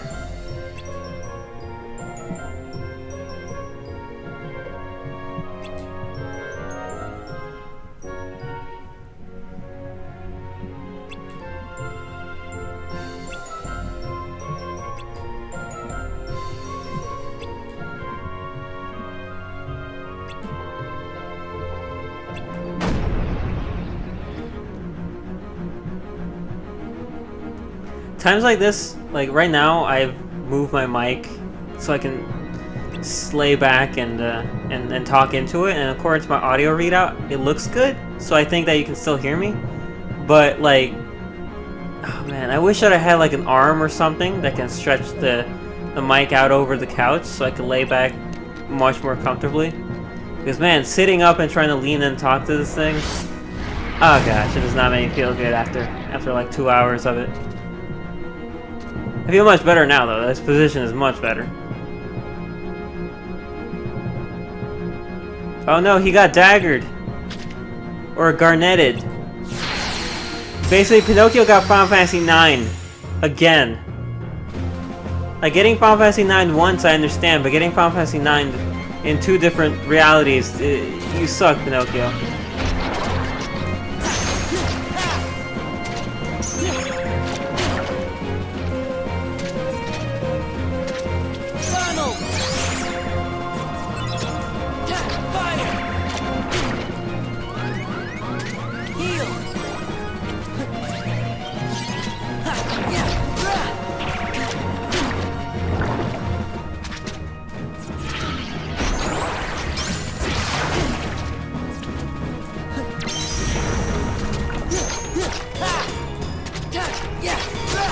Gosh, I hate this guy.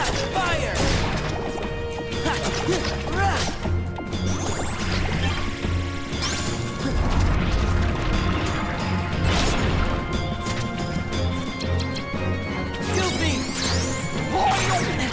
Aw, man, he hit me with a 0? Aw, fuck you, man. Oh, it's the one time I didn't really need that. Gosh, I hate this thing.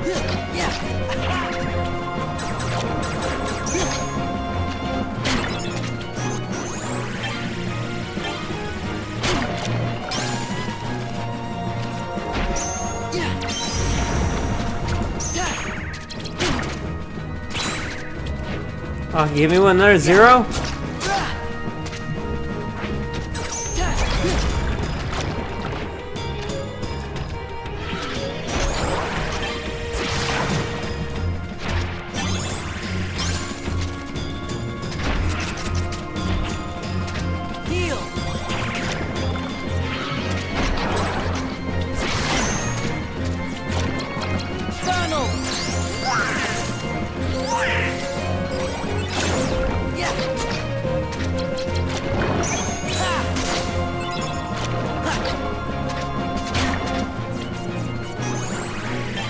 Man, this guy's really annoying.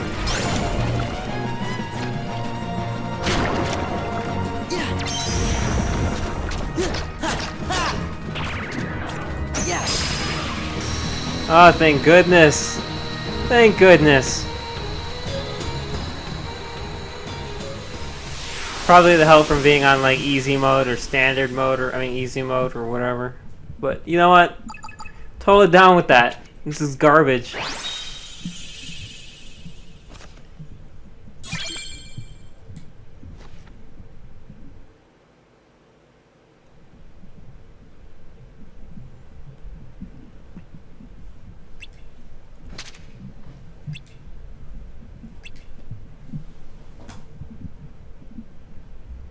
I do remember that back in my last stream I talked about, or I didn't talk about, but I looked into how Elgato has its own built-in what is it? Like, what do they call templates for live streaming? And it has like versions where it just automatically adds your webcam into the feature.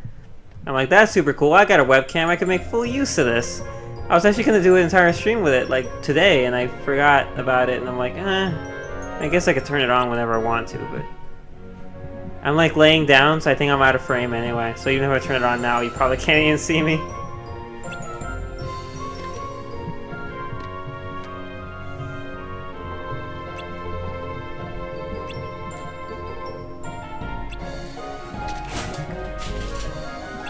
Yeah, exactly. Just make monster throw you up. It's totally not nasty.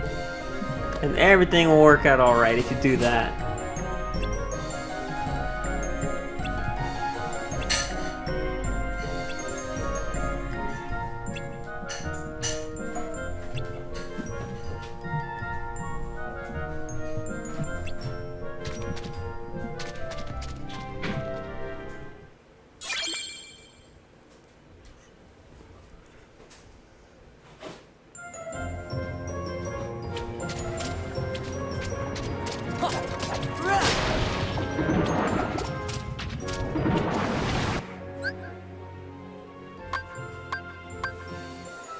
Oh, well, I don't need to go that way. There's nothing there for me. Should I go this way? Yep. Cool. This place isn't confusing at all.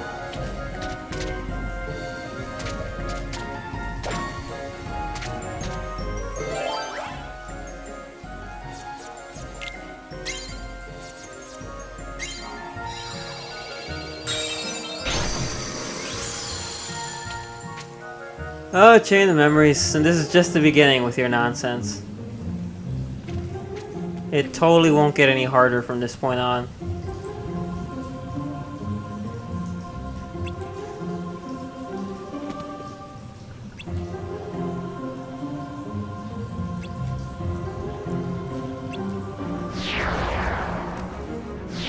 Heartless, no, why?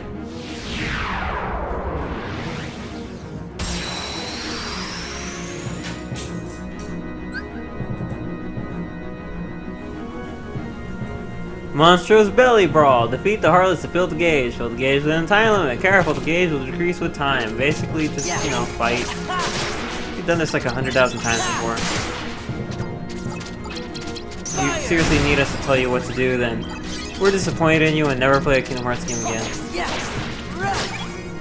Jeez, this game is a lot more judgmental than I remember it being.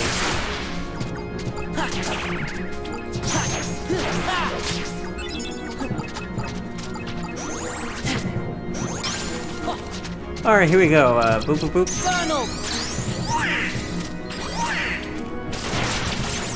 Goofy! Yay! Yes! We hit a lot of them. What's this? Goofy, come back. Heal! Yes!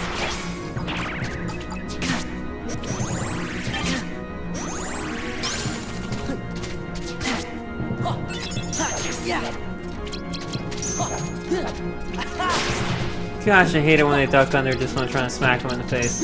Like, don't do that!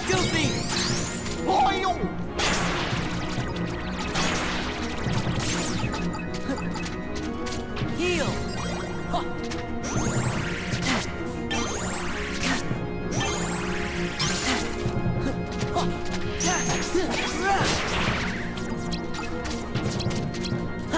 Yes! Heal! Power! I'm actually not doing well at all. Like, seriously, not at all. Gosh, why is that gauge falling so quickly?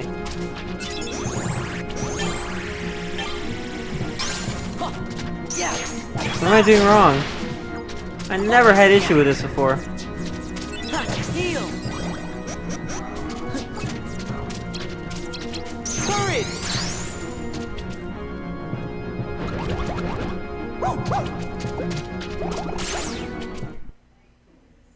Oh, I leveled up, so that's cool.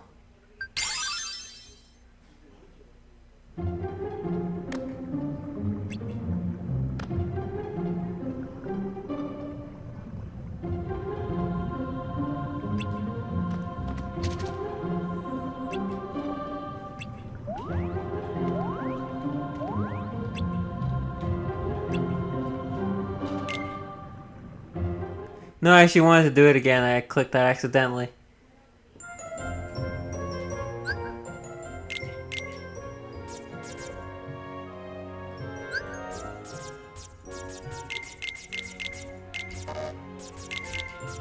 Let's throw in some more cards so I can attack more reliably.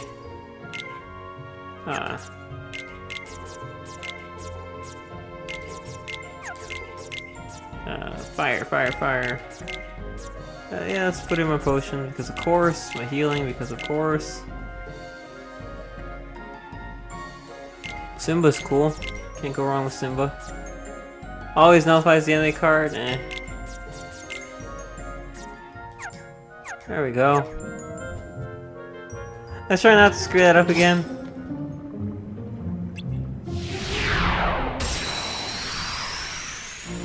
And well, it is the first time I ever screwed it up, so that's cool. Courage!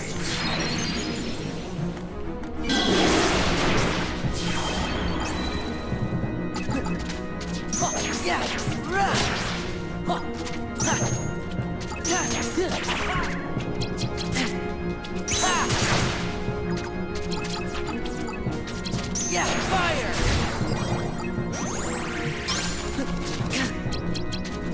Yeah,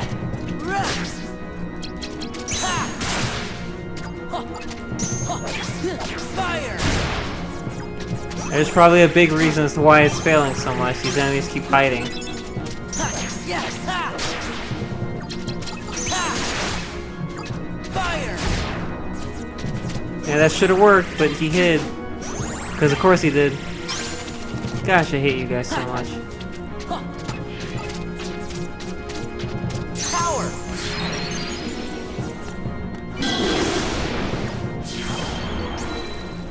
Yes! Fire!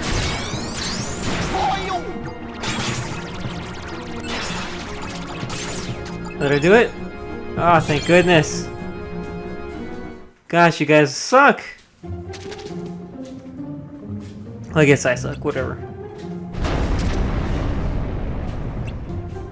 Oh, yuck. Of course.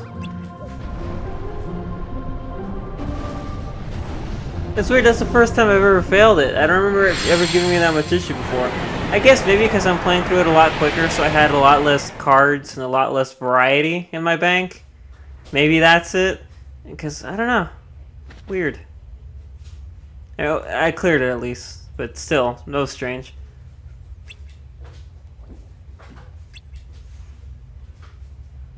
Yeah, they got out safely into the fake monstro world that doesn't actually exist because we're inside Castle Oblivion.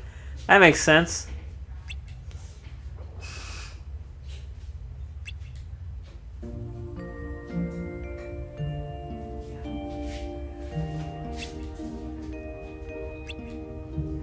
Yeah, true.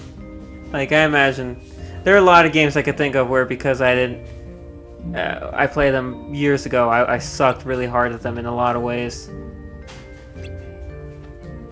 But now I look back on it, I'm like, it wasn't that bad.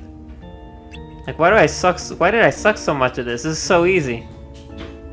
And of course, there are exceptions to that rule.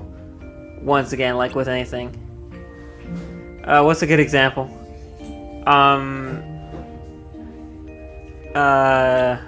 Gosh, what's it called? It's from Pokemon Puzzle League on the N64. That game is always hard to me. Like, it was super hard back then. I tried playing again recently. It still is hard. Like, other hard difficulties, obviously, but still. Yay. You can leave. Goodbye. Goodbye, Monstro. I hate you. You suck. You suck so much.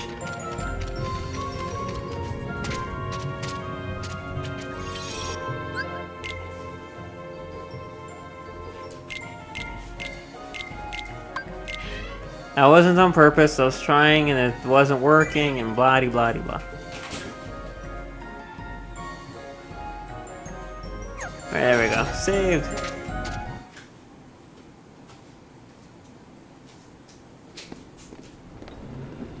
And back out we go. Huh? What's the matter? It's that creepy castle that I was talking about earlier. I know I didn't imagine it. 'Cause that was the castle where Sora had to use the Keyblade to free Kyrie's heart. Then he just disappeared. And I was so worried. How could I ever forget that? Oh, it was when I turned into a Heartless. Wait, that happened in a castle? You forgot that? 'Cause I remember perfectly. Then what's it called?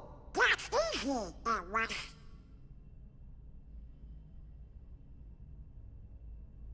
Somebody help me. Is it in your journal? Every word. I finished the first volume right before we got to this castle. Now then, if I can just find it... Oh, here we go.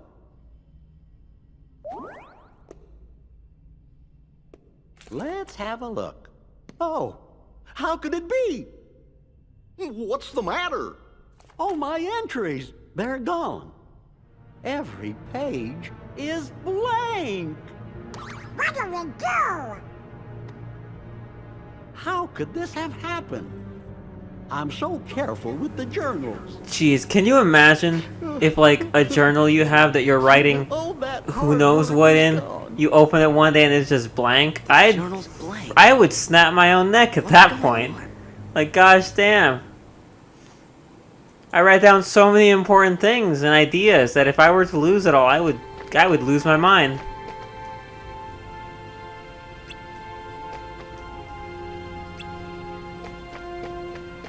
I honestly do like how I always go for the absurdly violent result.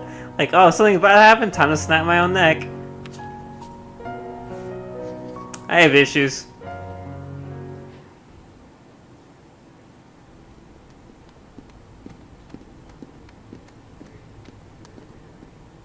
something screwy. Turtle pigeons don't trust us. What if it's more things? Huh? Goofy was telling us about another castle we've been to. But none of us really remembers it. Yeah, Hollow Bastion. Lots Do you of think- important stuff happened there, yo. Could it be that we don't remember because we're losing our memories? Nah, that's impossible. You're speaking blasphemy. Hold on. Remember what that mystery fella said? In this place, to find is to lose, and to lose is to find. It must have been our memories he was talking about losing. So if we keep going, we'll lose more. Guess it really is Castle Oblivion. So the higher we go, the more we'll forget. Does that mean everything and everybody will be forgotten? Riku and Kairi too. Do you want to go back? Don't worry, fellers. We might forget about where we've been or what things we've seen, but we won't forget who our friends are. I don't know. Come on, Sora. When you turned into a Heartless, did you forget about me and Donald? Of course I didn't. There you go. No matter what happens, you won't forget your friends. Oh.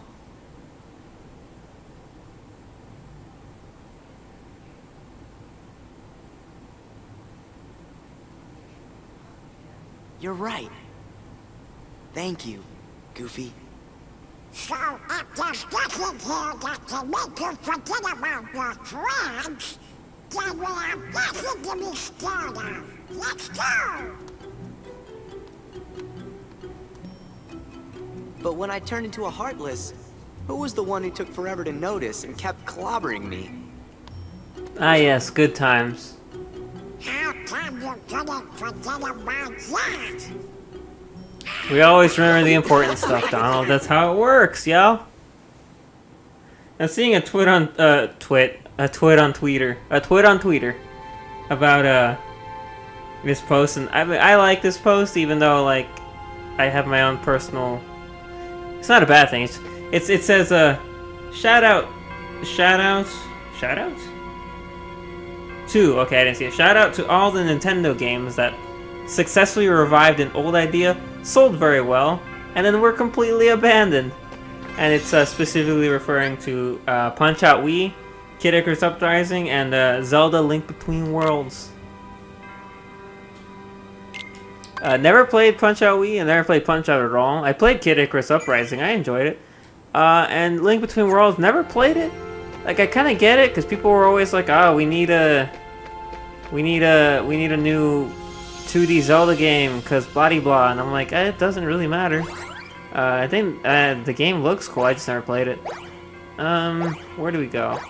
Okay, Monstro sucked, so let's go somewhere fun. I guess Agrabah, because Agrabah also has an annoying boss, so I might as well take it out now. The Jafar fight sucks, big time.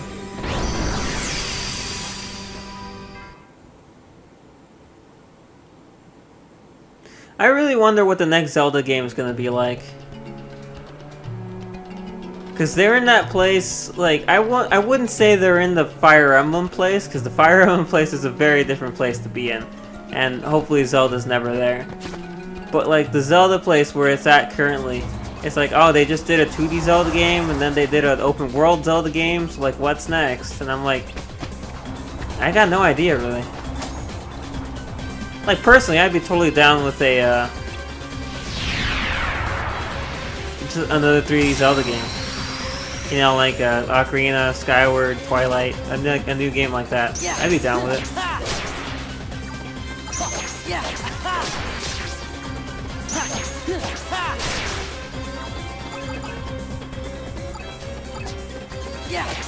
Fire! Oh, great, you guys too. NG. Hit them all. Oh, he did. Nice. Was not actually expecting that. Oh yeah, now I gotta deal with Fat Bandits.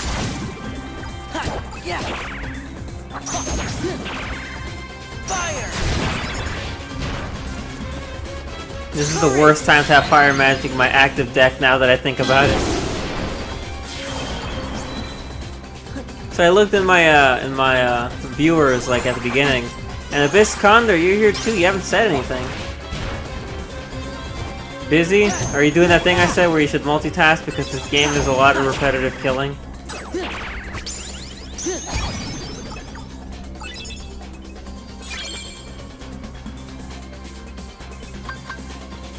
Strike Raid.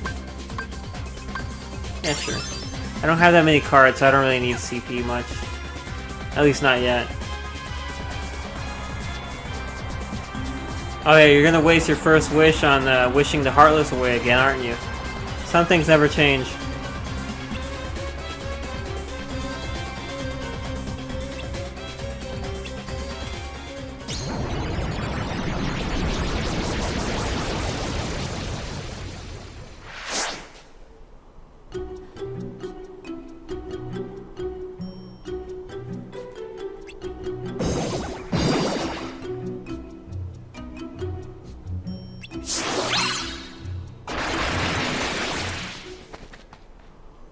Easy peasy. Oh, that's really good.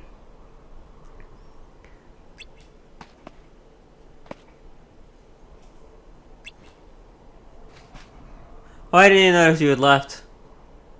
But hey, what's up? Enjoy that pasta.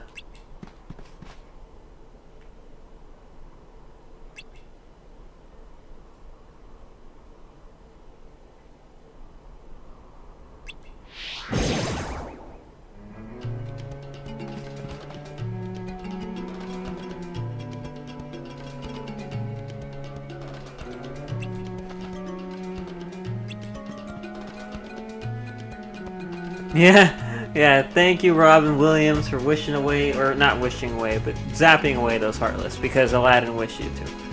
Regardless, cool.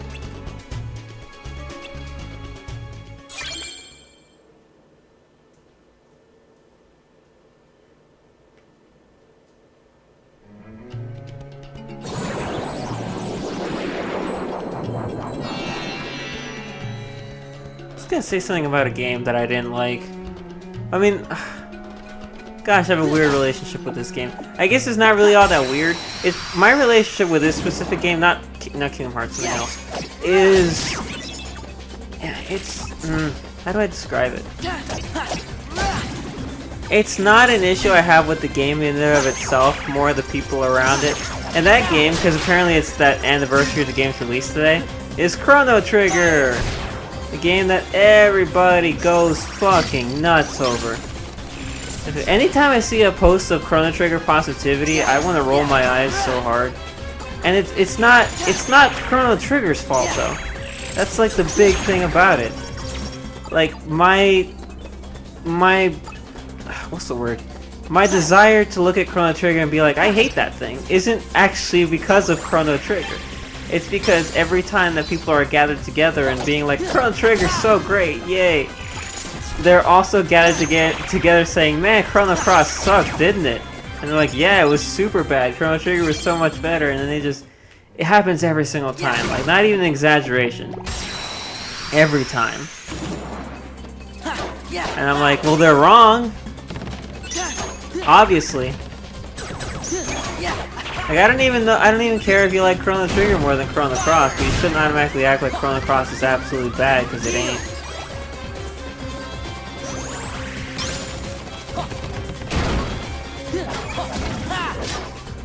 Yeah, exactly. Like, my thing is, like, I mean, whenever anything gets an absurd amount of positivity over it, there's always times where you get kind of sick of it, and then there's a chance that, unfortunately, it'll give you a negative thing about it, because I don't think Chrono Trigger deserves it. I played it. My sister played it years ago. I watched her play it. She beat it.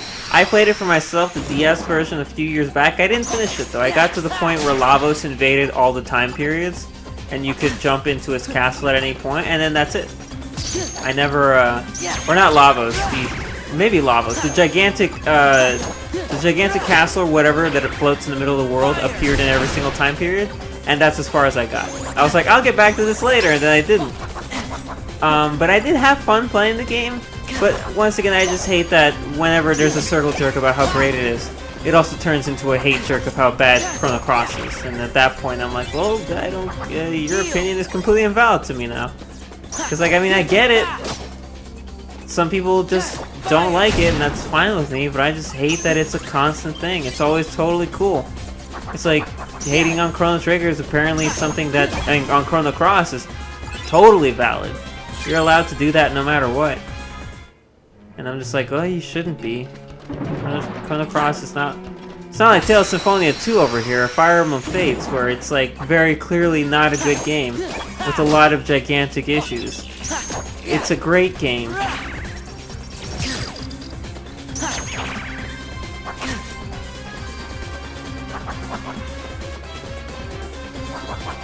Yeah, exactly. Like I was just saying that. But like Fire Emblem Awakening is a bit different because I can still recognize that there was some good in Fire Emblem Awakening, and that game wasn't a total piece of trash. Not like Fire Emblem Fates. My issue with Fire Emblem Awakening is once again more the fandom blowing out of proportion and acting like it's so incredibly awesome. Because I'm like, well, you guys know that that it had a lot of issues, and they're like, no, it didn't.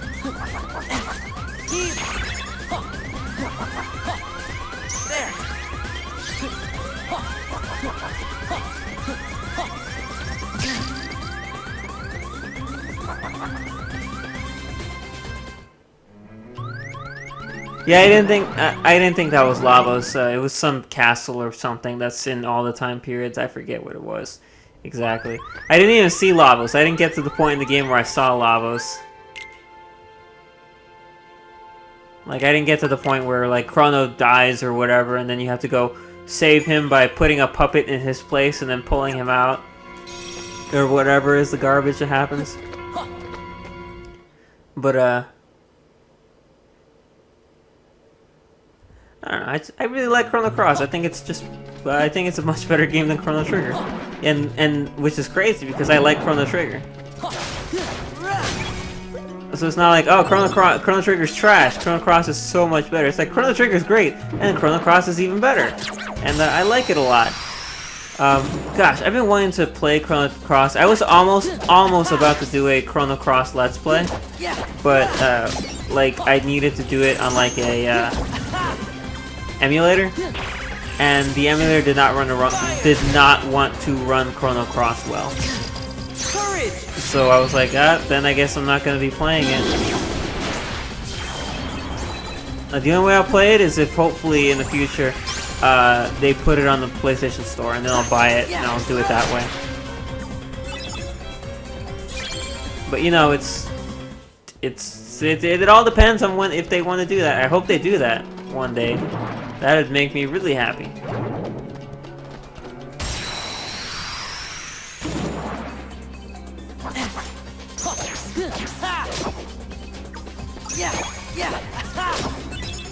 Yeah, well, I mean, as with many things, I never understand why that's like a negative point. Because if you really don't like the big potty, spoiler alert, you don't have to use any of them. You can stick to the same 3 characters the entire game. Or you can just use the ones you like. Like, I got all the characters, or, well, almost. I was missing one because he wouldn't agree with me. And I think the game fact I was reading was just not correct because I couldn't figure out how to recruit him. But, even once I had all the characters, I generally stuck to like maybe 8 or 9, 10 of them at most that I like to switch between using. But I did like them all. I thought all the characters in that game were interesting and fun to play as, quirky, as they say. And I enjoyed them. Like, obviously my favorites were Guile, Glenn. Let's see, who else do we have? Oh, Zoa. Zoa was super cool. Growbike. Norris was awesome. Orla, I really liked Orla. What was her name? Was it Riddell? I think she was like the mage. Or not the mage, she was... What was she?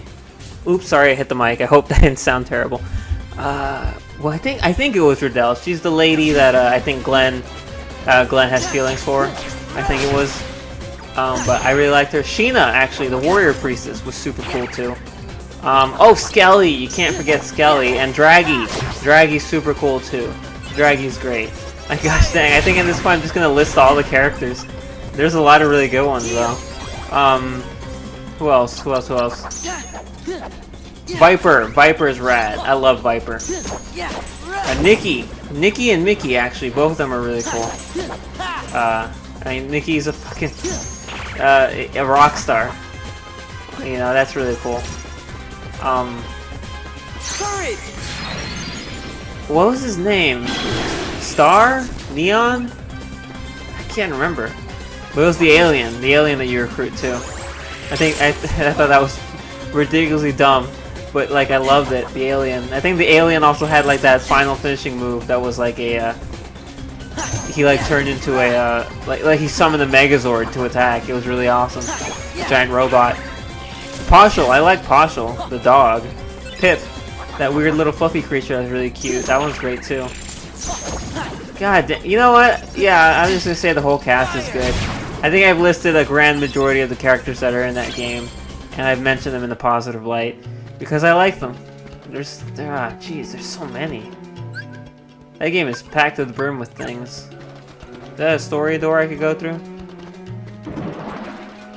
I could do the story door. Hey, story door. Oh no, that's not the right. Is that the right one? That is not the right one.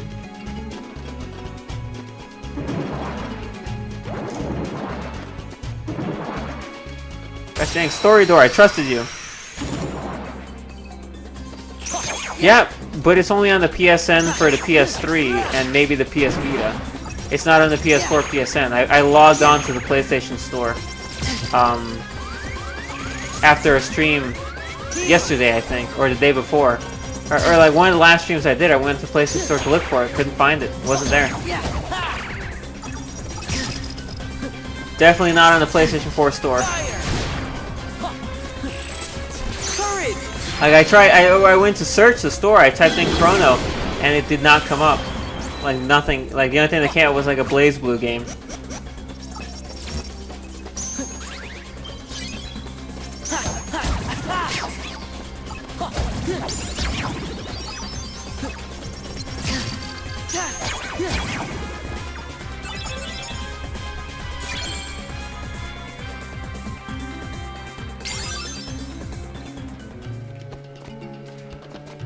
Let me save the game quickly. I'll just make a new save room. Can I do that? Can I do that? Can I do that? Can I do that? Yes. Save room.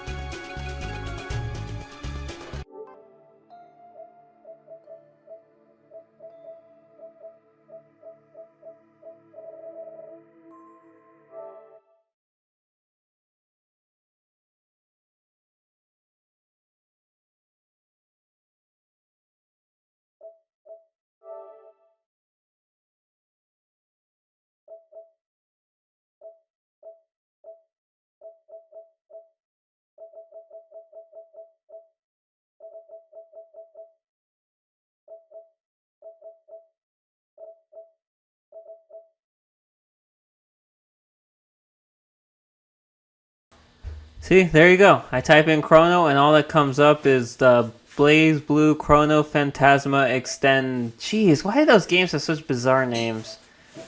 Like people say Tales of makes no sense. Look at this. What is this garbage? Like, I mean, I know this is DLC, but I just mean like Phantasma Extend. Like, really? I've seen some nuttier ones though that I like read the titles and I'm like, why is what? And no offense to the Blaze Blue games, whether they're good or not, I imagine they are, because the developer is well known, the Arc System, and they do like their games are really flashy and I love them. But like I played Dragon Ball Fighters and I played a bit of Cross Tag, and you know that stuff's really rad. What's this? Oh, that's probably the digital one. I tried Final Fantasy 15. Not a fan. Not a fan. Ooh, I'm getting ideas that I shouldn't be having. It's okay. Ooh, I'm getting more ideas that I shouldn't be having. Yeah, Final Fantasy 7, Final Fantasy 9. Ooh, hey, there it is. There he be, Purple Boy. Come here, Purple Boy. The game's only $40, yo. That's totally happening. Okay, I'm sorry. I shouldn't be in the... I got distracted again by games on the PlayStation Store. I mean, what's new? What else do you think's gonna happen?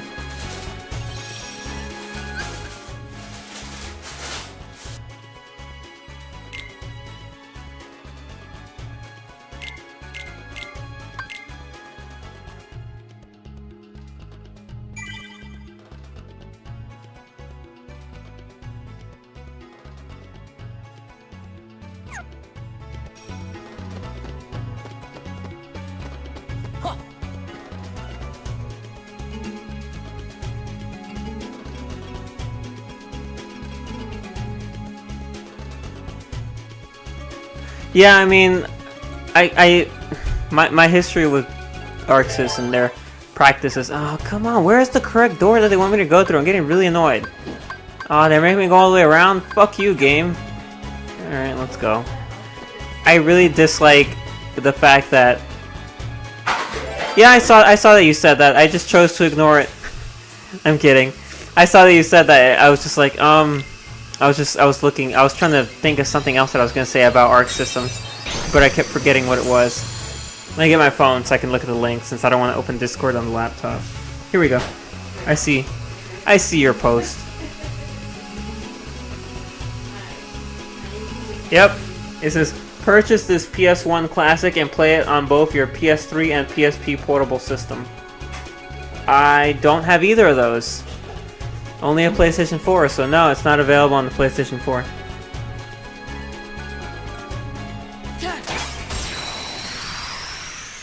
That's what I've been saying, bro.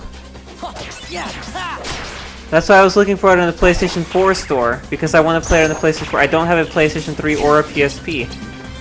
That's the whole point I was trying to make. I have no way of actually playing it. Or like buying it legitimately. Which I really want to do, because the emulators are not to be trusted. They can't run the most important games ever. They always struggle with the cool stuff.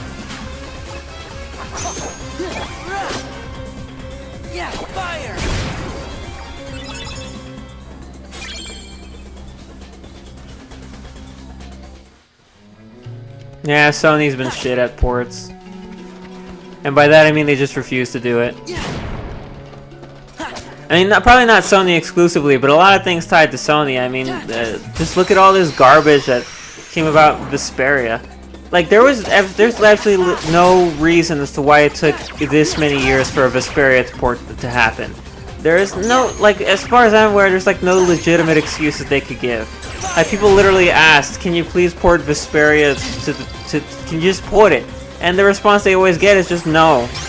Like, no real reason, just no, we're gonna be dicks about it and assholes and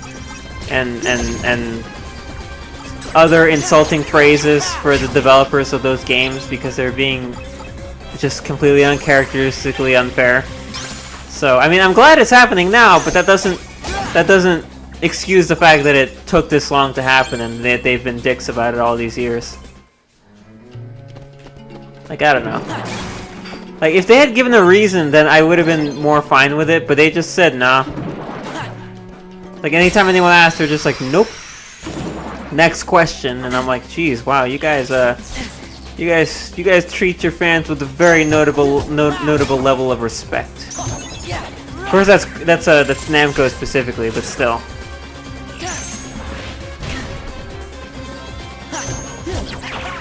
Totally awesome of them.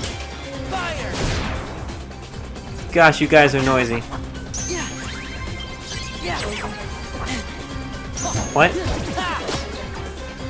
I don't know. Maybe? They are. They break all my cards. Heal. Power. Die! Yeah, but I'm on autopilot right now with this game, so if I look like I'm doing terrible, that's because I am. Aladdin.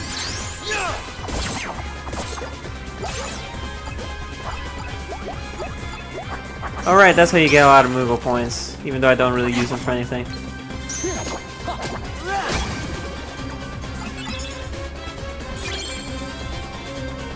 I will admit that post was pretty great. That Twitter post they made about the whole deal. So I'm still glad it's happening. I definitely want to check the game out because my friends have always recommended it to me, but I never got the chance to play it. When was that dated again? I always forget. I want to say September. And if it is, that means I absolutely can't play it in September.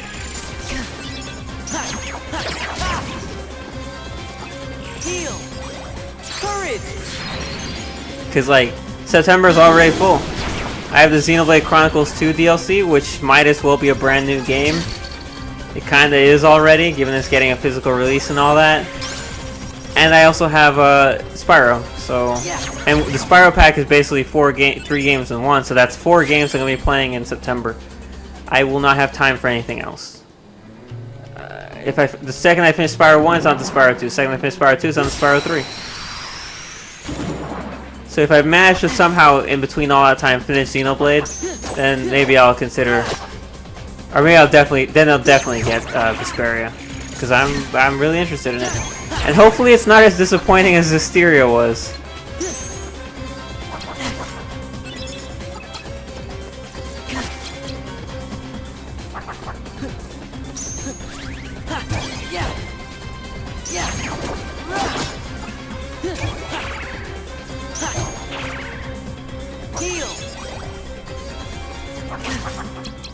Aladdin!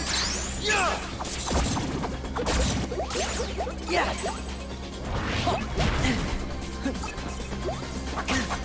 Donald!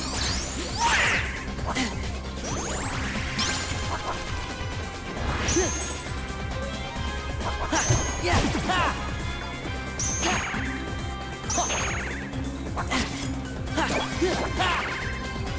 Fire!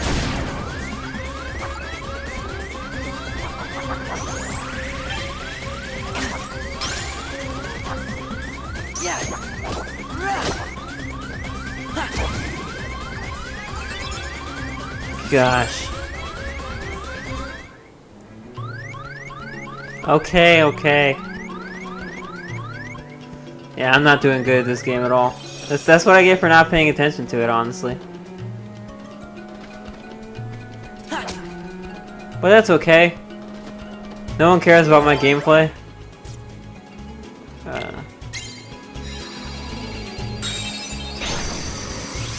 If they do, and if you do care about my gameplay, then I'm sorry.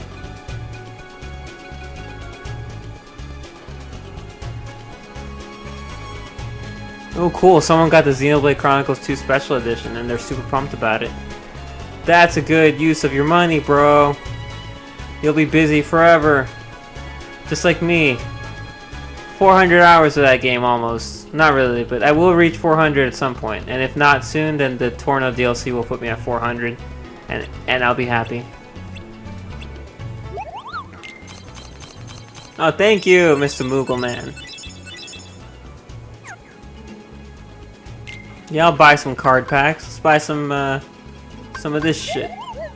These are items. I need more items. Or maybe I don't. I need more magic is what I need. Wow, I don't have enough Moogle points. Let me get more Moogle points.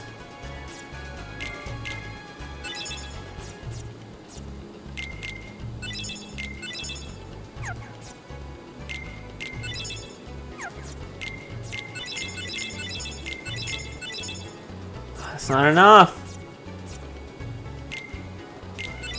Okay, that's enough.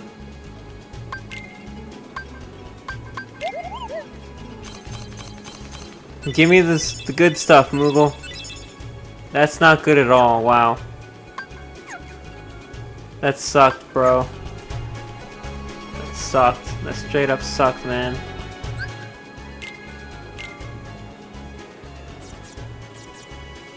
I need more cure spells, and they gave me a 2? Which so disappointed in you. I thought we were friends, bro.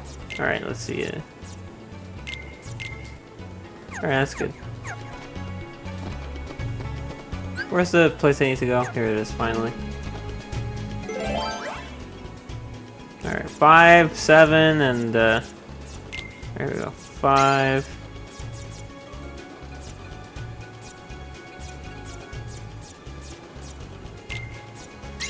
Seven and the key. There we go. Victory.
I heard a luxury camel sounds good. I don't know what you use camels for, but alright.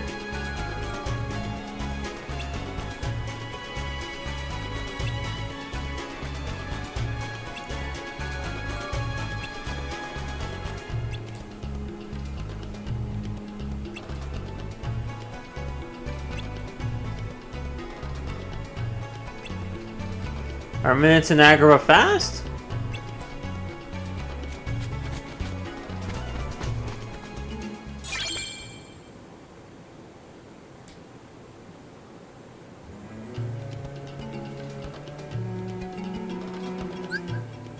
Alright, the next we can go down to the bottom of the sea.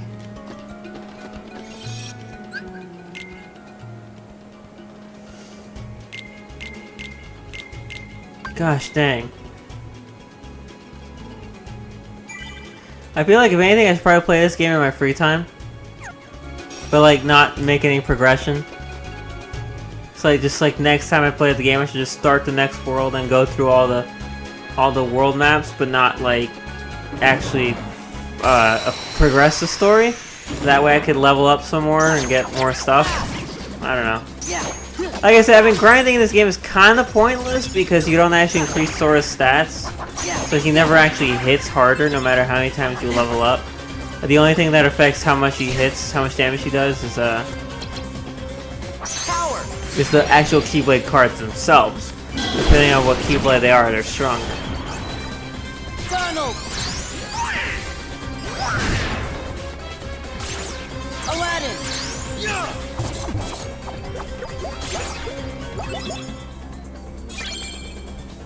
This is a very weird system. It works, maybe. Or it doesn't.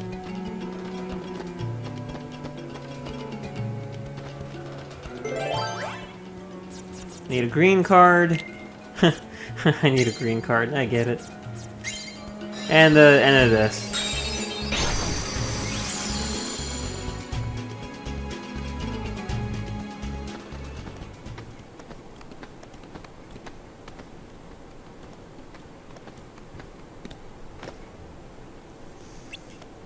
Whack. Why is he always saying that? I mean, I know that's what he says. I just see it funny to see it spelled out.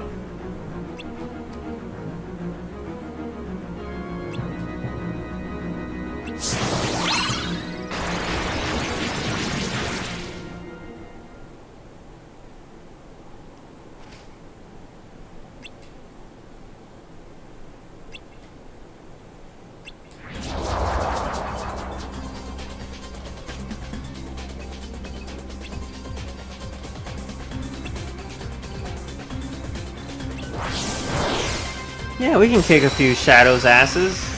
We've done it plenty of times. This game has a counter for how many of these enemies you defeat, man. Yeah. Totally doable. Yeah. Ha. Yeah, level!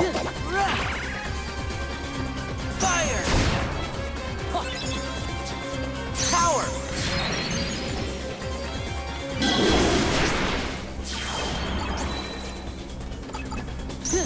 Yeah.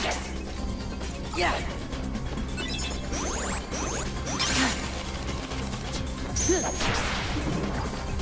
Of course there's more. Of course.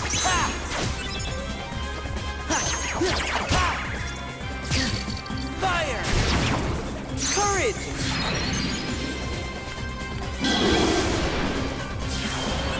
Please get out of my face. Jeez, stop flying around like lunatics.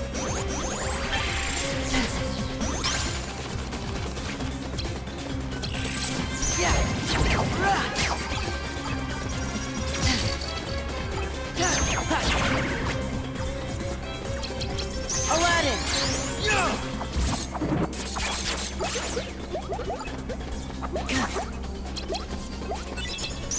Yeah. Goofy. I would like to have more Goofy, please. He's super useful in situations like this. Look at that damage he deals. So good. Fire. Yeah. Not bad, not bad at all. I nailed that. Relatively speaking, of course. Though I should have gotten more CP, I hit the max already. In terms of my deck. Next level, next level.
No, Robin Williams, why? Why are you doing this? Traitor! That's kidding, of course. Man, Jafar, you always looking so snobby no matter what game you're in.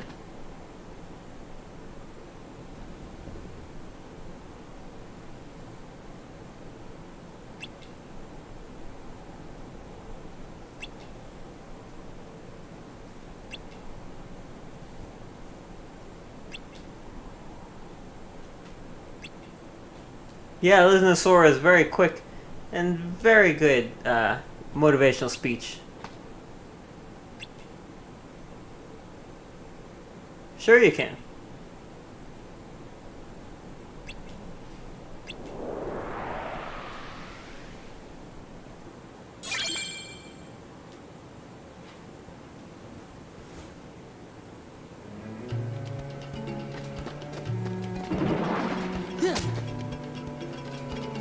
Yeah. Just knock the little guy on the head.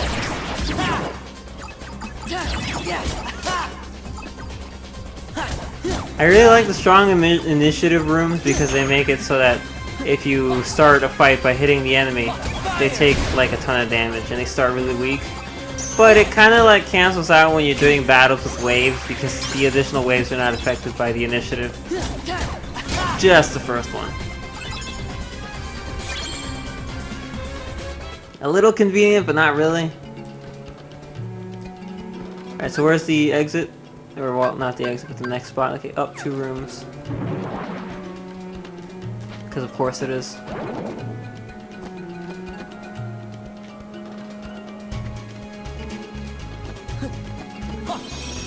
I'm going through this game fast now, but not for much longer.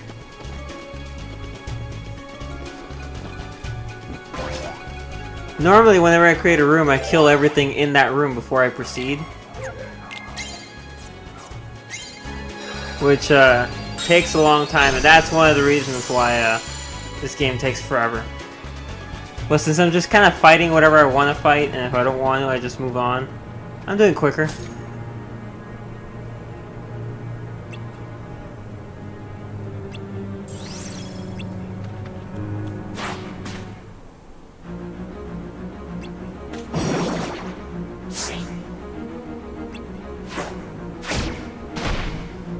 Oh, jeez, Genie, why would you do that?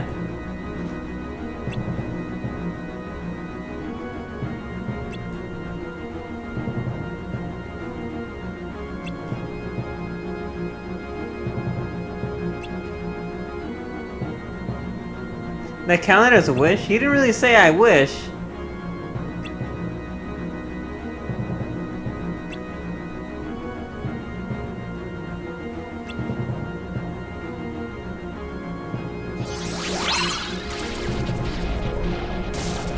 Oh, this can only end well.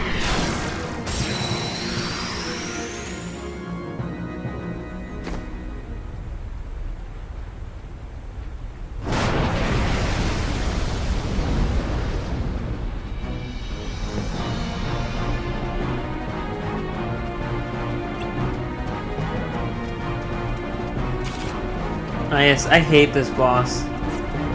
Like, I don't think I'll have much issue with it now since we're playing on, like, the standard difficulty. But on, like, the harder difficulties, or at least even on standard difficulty, is the way that these platforms around the stage move. They don't like to, give you an actual chance to hit Iago, or even to reach him. Because, like, here, I'm stuck down here.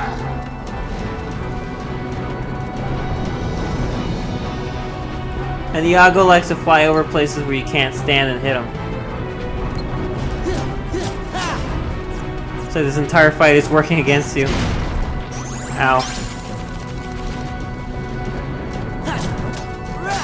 Yeah. Luckily, because this game is on lower difficulty this time, he dies faster. So that's good. Otherwise, I'd be driving myself insane. I went in for the Slate attack, and the stage decided, hey, bad. He's gonna win. Too quickly. We need to keep him here for another 5 hours. Ah, that worked.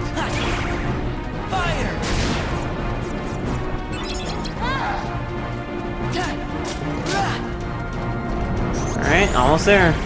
Not to mention Jafar randomly attacking from all the other directions. Really uncool. Oh, come on, really?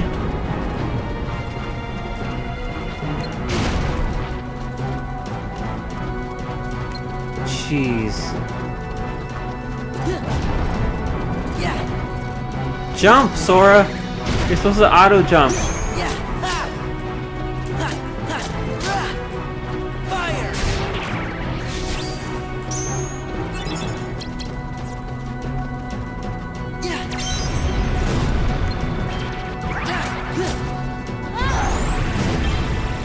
Wow. That's all the gimmick card does, really?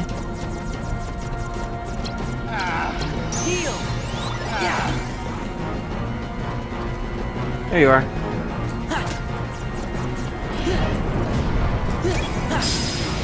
Ah, good. Jeez. Darn it, Iago. I preferred this fight back in Kingdom Hearts 1.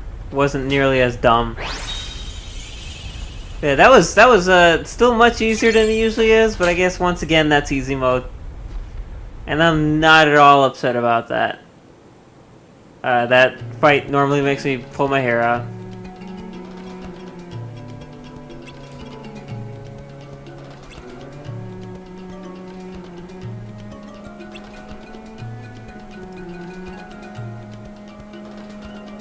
Genies can't be choosers.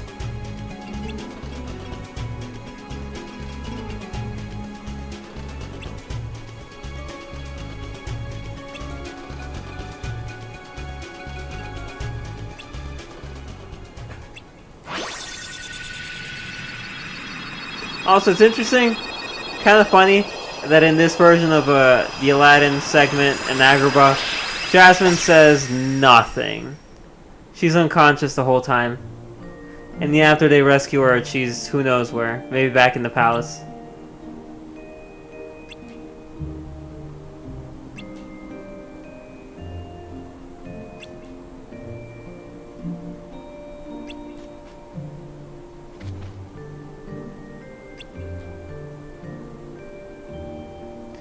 I can show you the world. Shining, shimmering, splendid.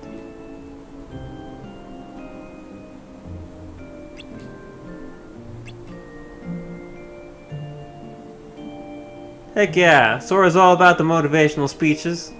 From time to time, of course.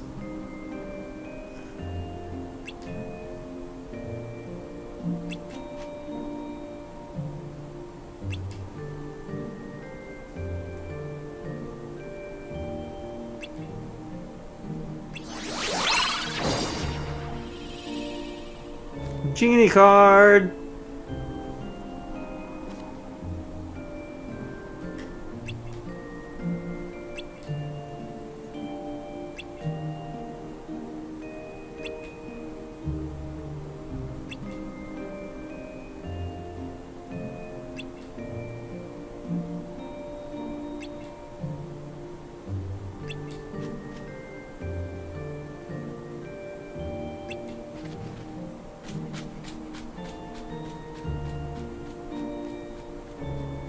Gosh, that reminds me of Aladdin's intro in Kingdom Hearts 2. Funniest thing in the world. Can't wait to get to it.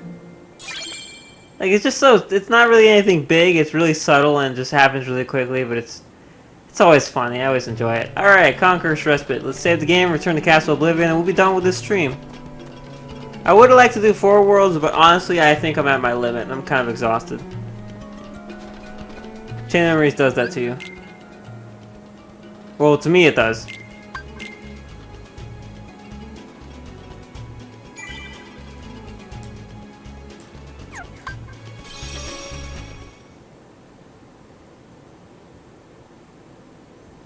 We get a bit more story and then we'll move on.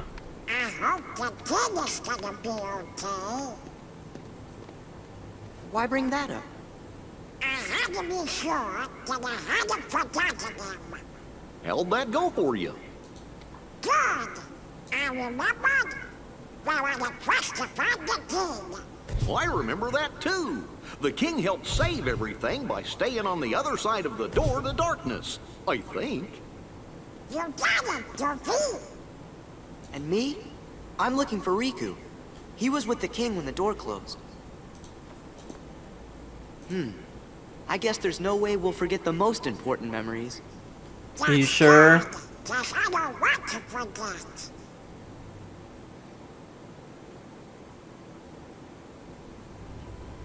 I mean, it's easy enough to say that, but everyone's gonna forget everything important, right? What do you say now, Donald? True enough. How about you, Goofy? Well, I mean, yeah, they were locked behind the door.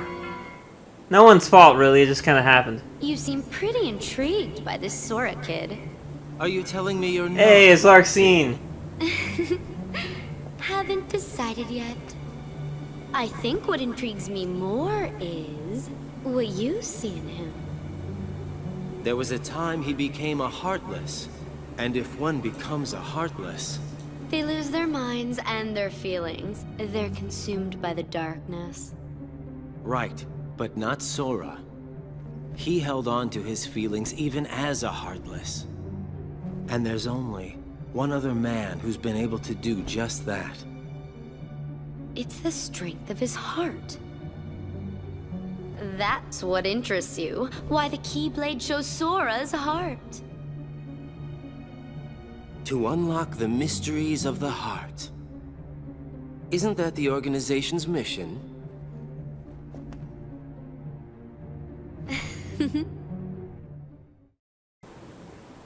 No. Well, I mean, it should be, but you guys have long since abandoned your mission. If we did... You're all what just would it have fending been? for yourselves. You can't put assholes in a room I and can't expect them to think all of work together. anything, so maybe that means that I really am losing my memories.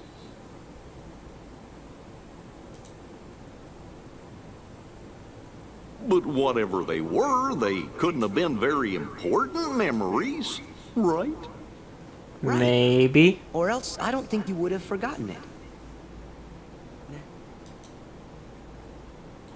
Look, What is it? a good luck charm Kyrie gave me. It's special to her, so I promised that I would return it. I'll never forget making that promise. Yes, it's a why very important I promise. could never forget Kyrie. Kyrie is super important, dude. Never forget. Am I right, Kyrie? Like 10 games later. Still relevant. I just do feel bad that Sora always has to find these people again and again and again and again.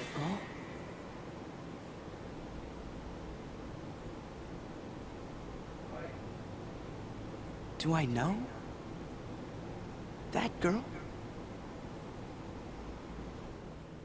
Hey, Sora! Where did you go? Sorry, never mind. We better keep going. Stop spacing out, bro. That's my job. I'm supposed to forget that I'm playing a game.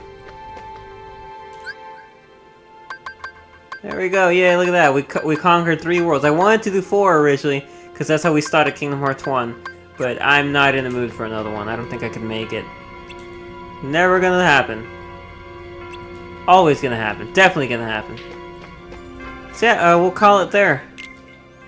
We did good. We went through 3 floors. I think next we've got Halloween Town, Olympus, Wonderland, and I think that's it. So I'm pretty sure, I think I'll go with the Wonderland next. Oh, I saved the game, right? Can I quit? Yes. So yeah, that'll be next time as we continue playing through all the Kingdom Hearts games. Maybe getting through them this month, but who knows. I'd like to, but it all depends on how efficient I am. And how quickly I can get through Chain of Memories, because that's, of course, as I always say, the big roadblock. Anyway, thanks all for tuning in, and I'll see you next time for more Chain of Memories. Until then, hasta.